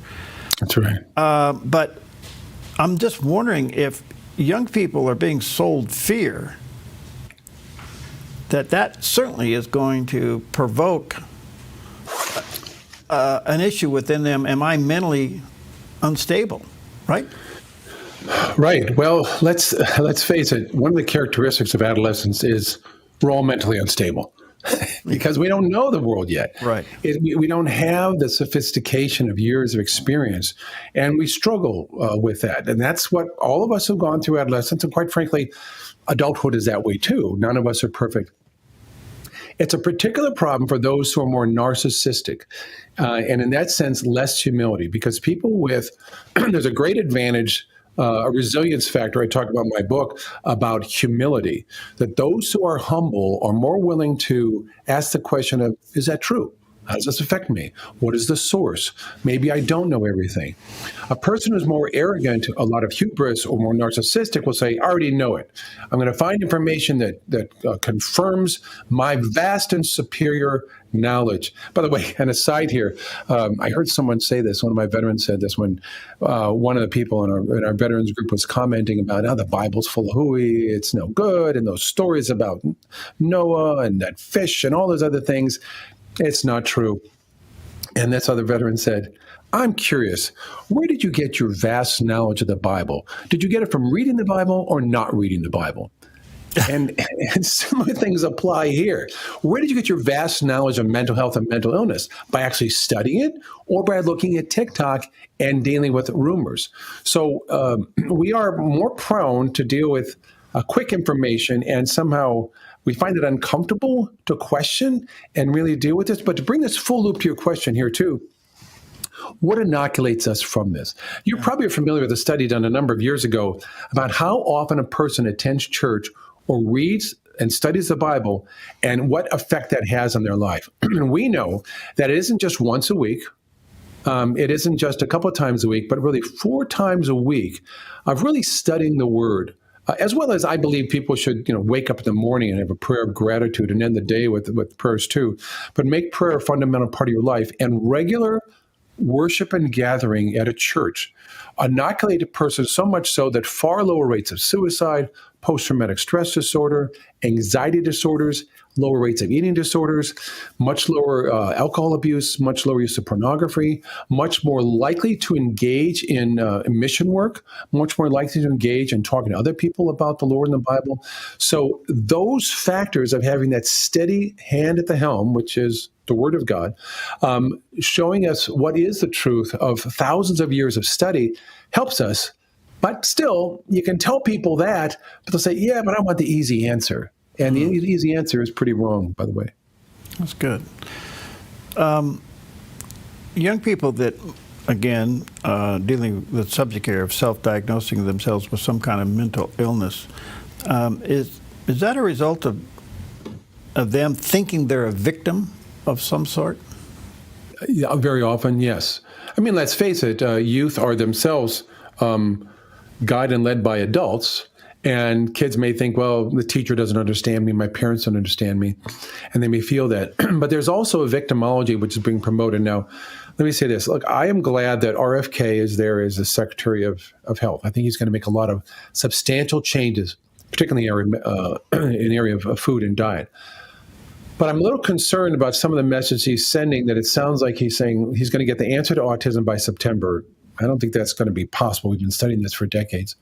And also, I think over-reliance on saying that it is processed foods and chemicals in foods and food dyes that are causing problems. Certainly, they are a causal factor in obesity, and obesity and poor physical health contributes directly and clearly to anxiety and depression. Mm-hmm. But it is not the cause of everything. So people think, well, if I only eat right, remove processed foods and dyes, we're going to eliminate mental illness. And that is not the case, because you still have areas like autism, schizophrenia, psychosis, bipolar disorder that are brain diseases. Now, something important to say to this too, because there are some people who are on the spectrum of autism, or they call themselves neurodiverse. And that's become a catchphrase for some people to think, well, I'm different, so I must be neurodiverse, and so I have a little bit of autism. I may be challenged on this by some people, but I'd say to them, no, you're not. That the normality is a wide spectrum. And just because you may have problems understanding emotions sometimes doesn't mean you're autistic. There is, however, people with severe disorders. In fact, of those who have autism, about 30% or so go on to have psychotic and schizophrenia symptoms. And if we look back on those with schizophrenia, about 40 to 50% of those had autism when they're younger. And this isn't caused by food additives or processed foods. So I worry here if HHS, Health and Human Services Department, is going to start looking upon this as saying, well, if we focus on foods and lifestyle, we're going to eliminate mental illness, and that's not the case. So if people are looking to social media and Dr. Google for answers to this, I'd be very cautious. There are times when, RFK is saying things like, Secretary Kennedy is saying things like, Big Pharma has a stake in this, they want to use medicines, and it is overused. It is indeed overused, overdiagnosed as attention disorder. But the problem with psychosis and schizophrenia is medications are underused. It's too tough to get medications. It's too tough to find someone who's qualified in this. And so we have to be very careful about these diagnoses. Some are very real and need real help, and some are overdiagnosed and given flippant, trivial answers. That is a great balanced answer. Thank you. I answered a lot of thoughts in my head. See if I can squeeze in two more questions here. Young people also want to be, they want an identity. Mm-hmm. It's just part of that time of life where I'm this or I'm that or I'm one of these or I'm one of those. And I guess, is that leading to the self-diagnosis? I mean, I'm this. I mean, is it a part of wanting to be identified and be recognized?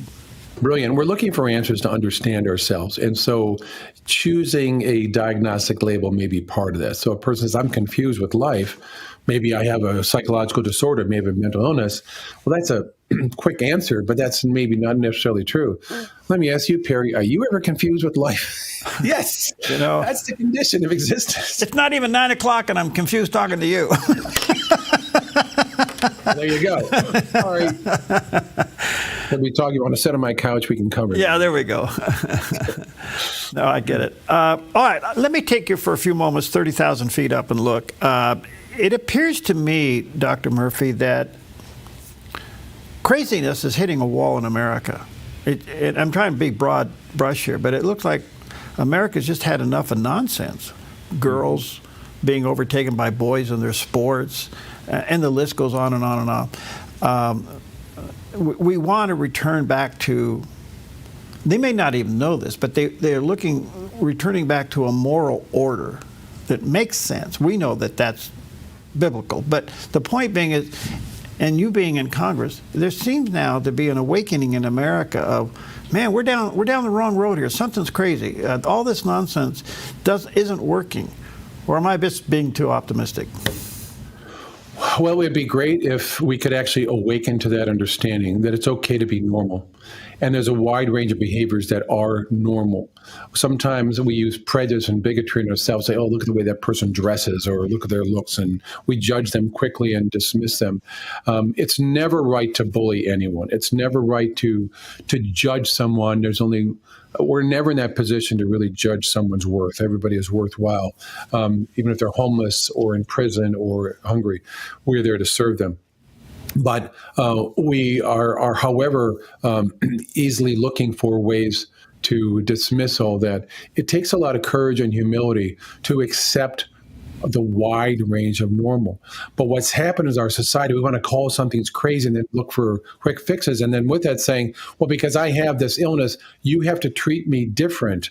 And look, I get that. But what's so different about treating people with respect and kindness? However, if someone says, I want you to call me by my pronouns because I'm a cat, there's a time, too, when the reality of normal says, I'm not going to do that. You call yourself what you want, but I don't have to engage in your self-imposed delusions here, too. Wow.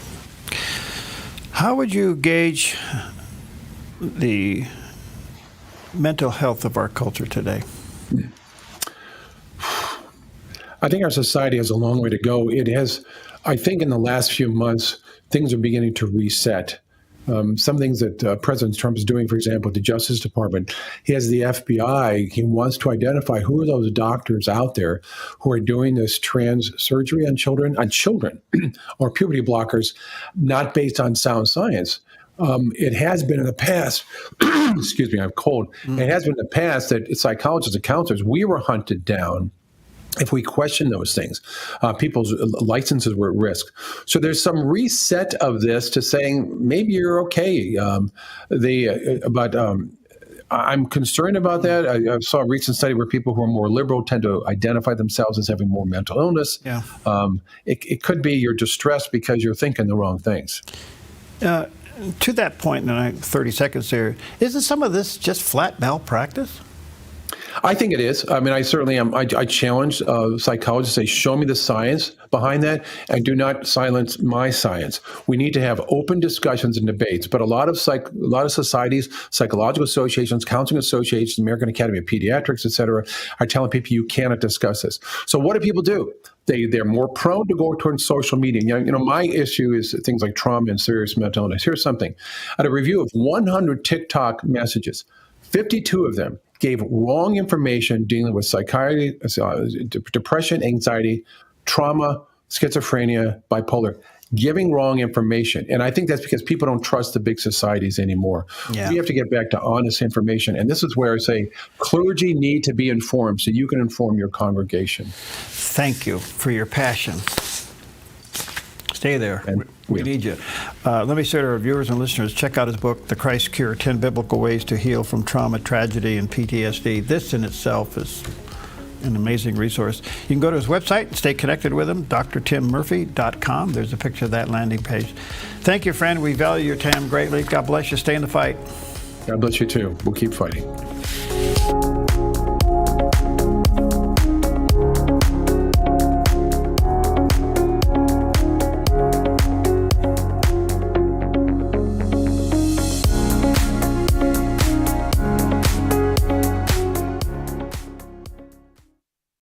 Looking for the perfect RV adventure? Team Toner's got you covered from homes to homes on wheels. Discover unbeatable deals only at American RV in Southern Oregon.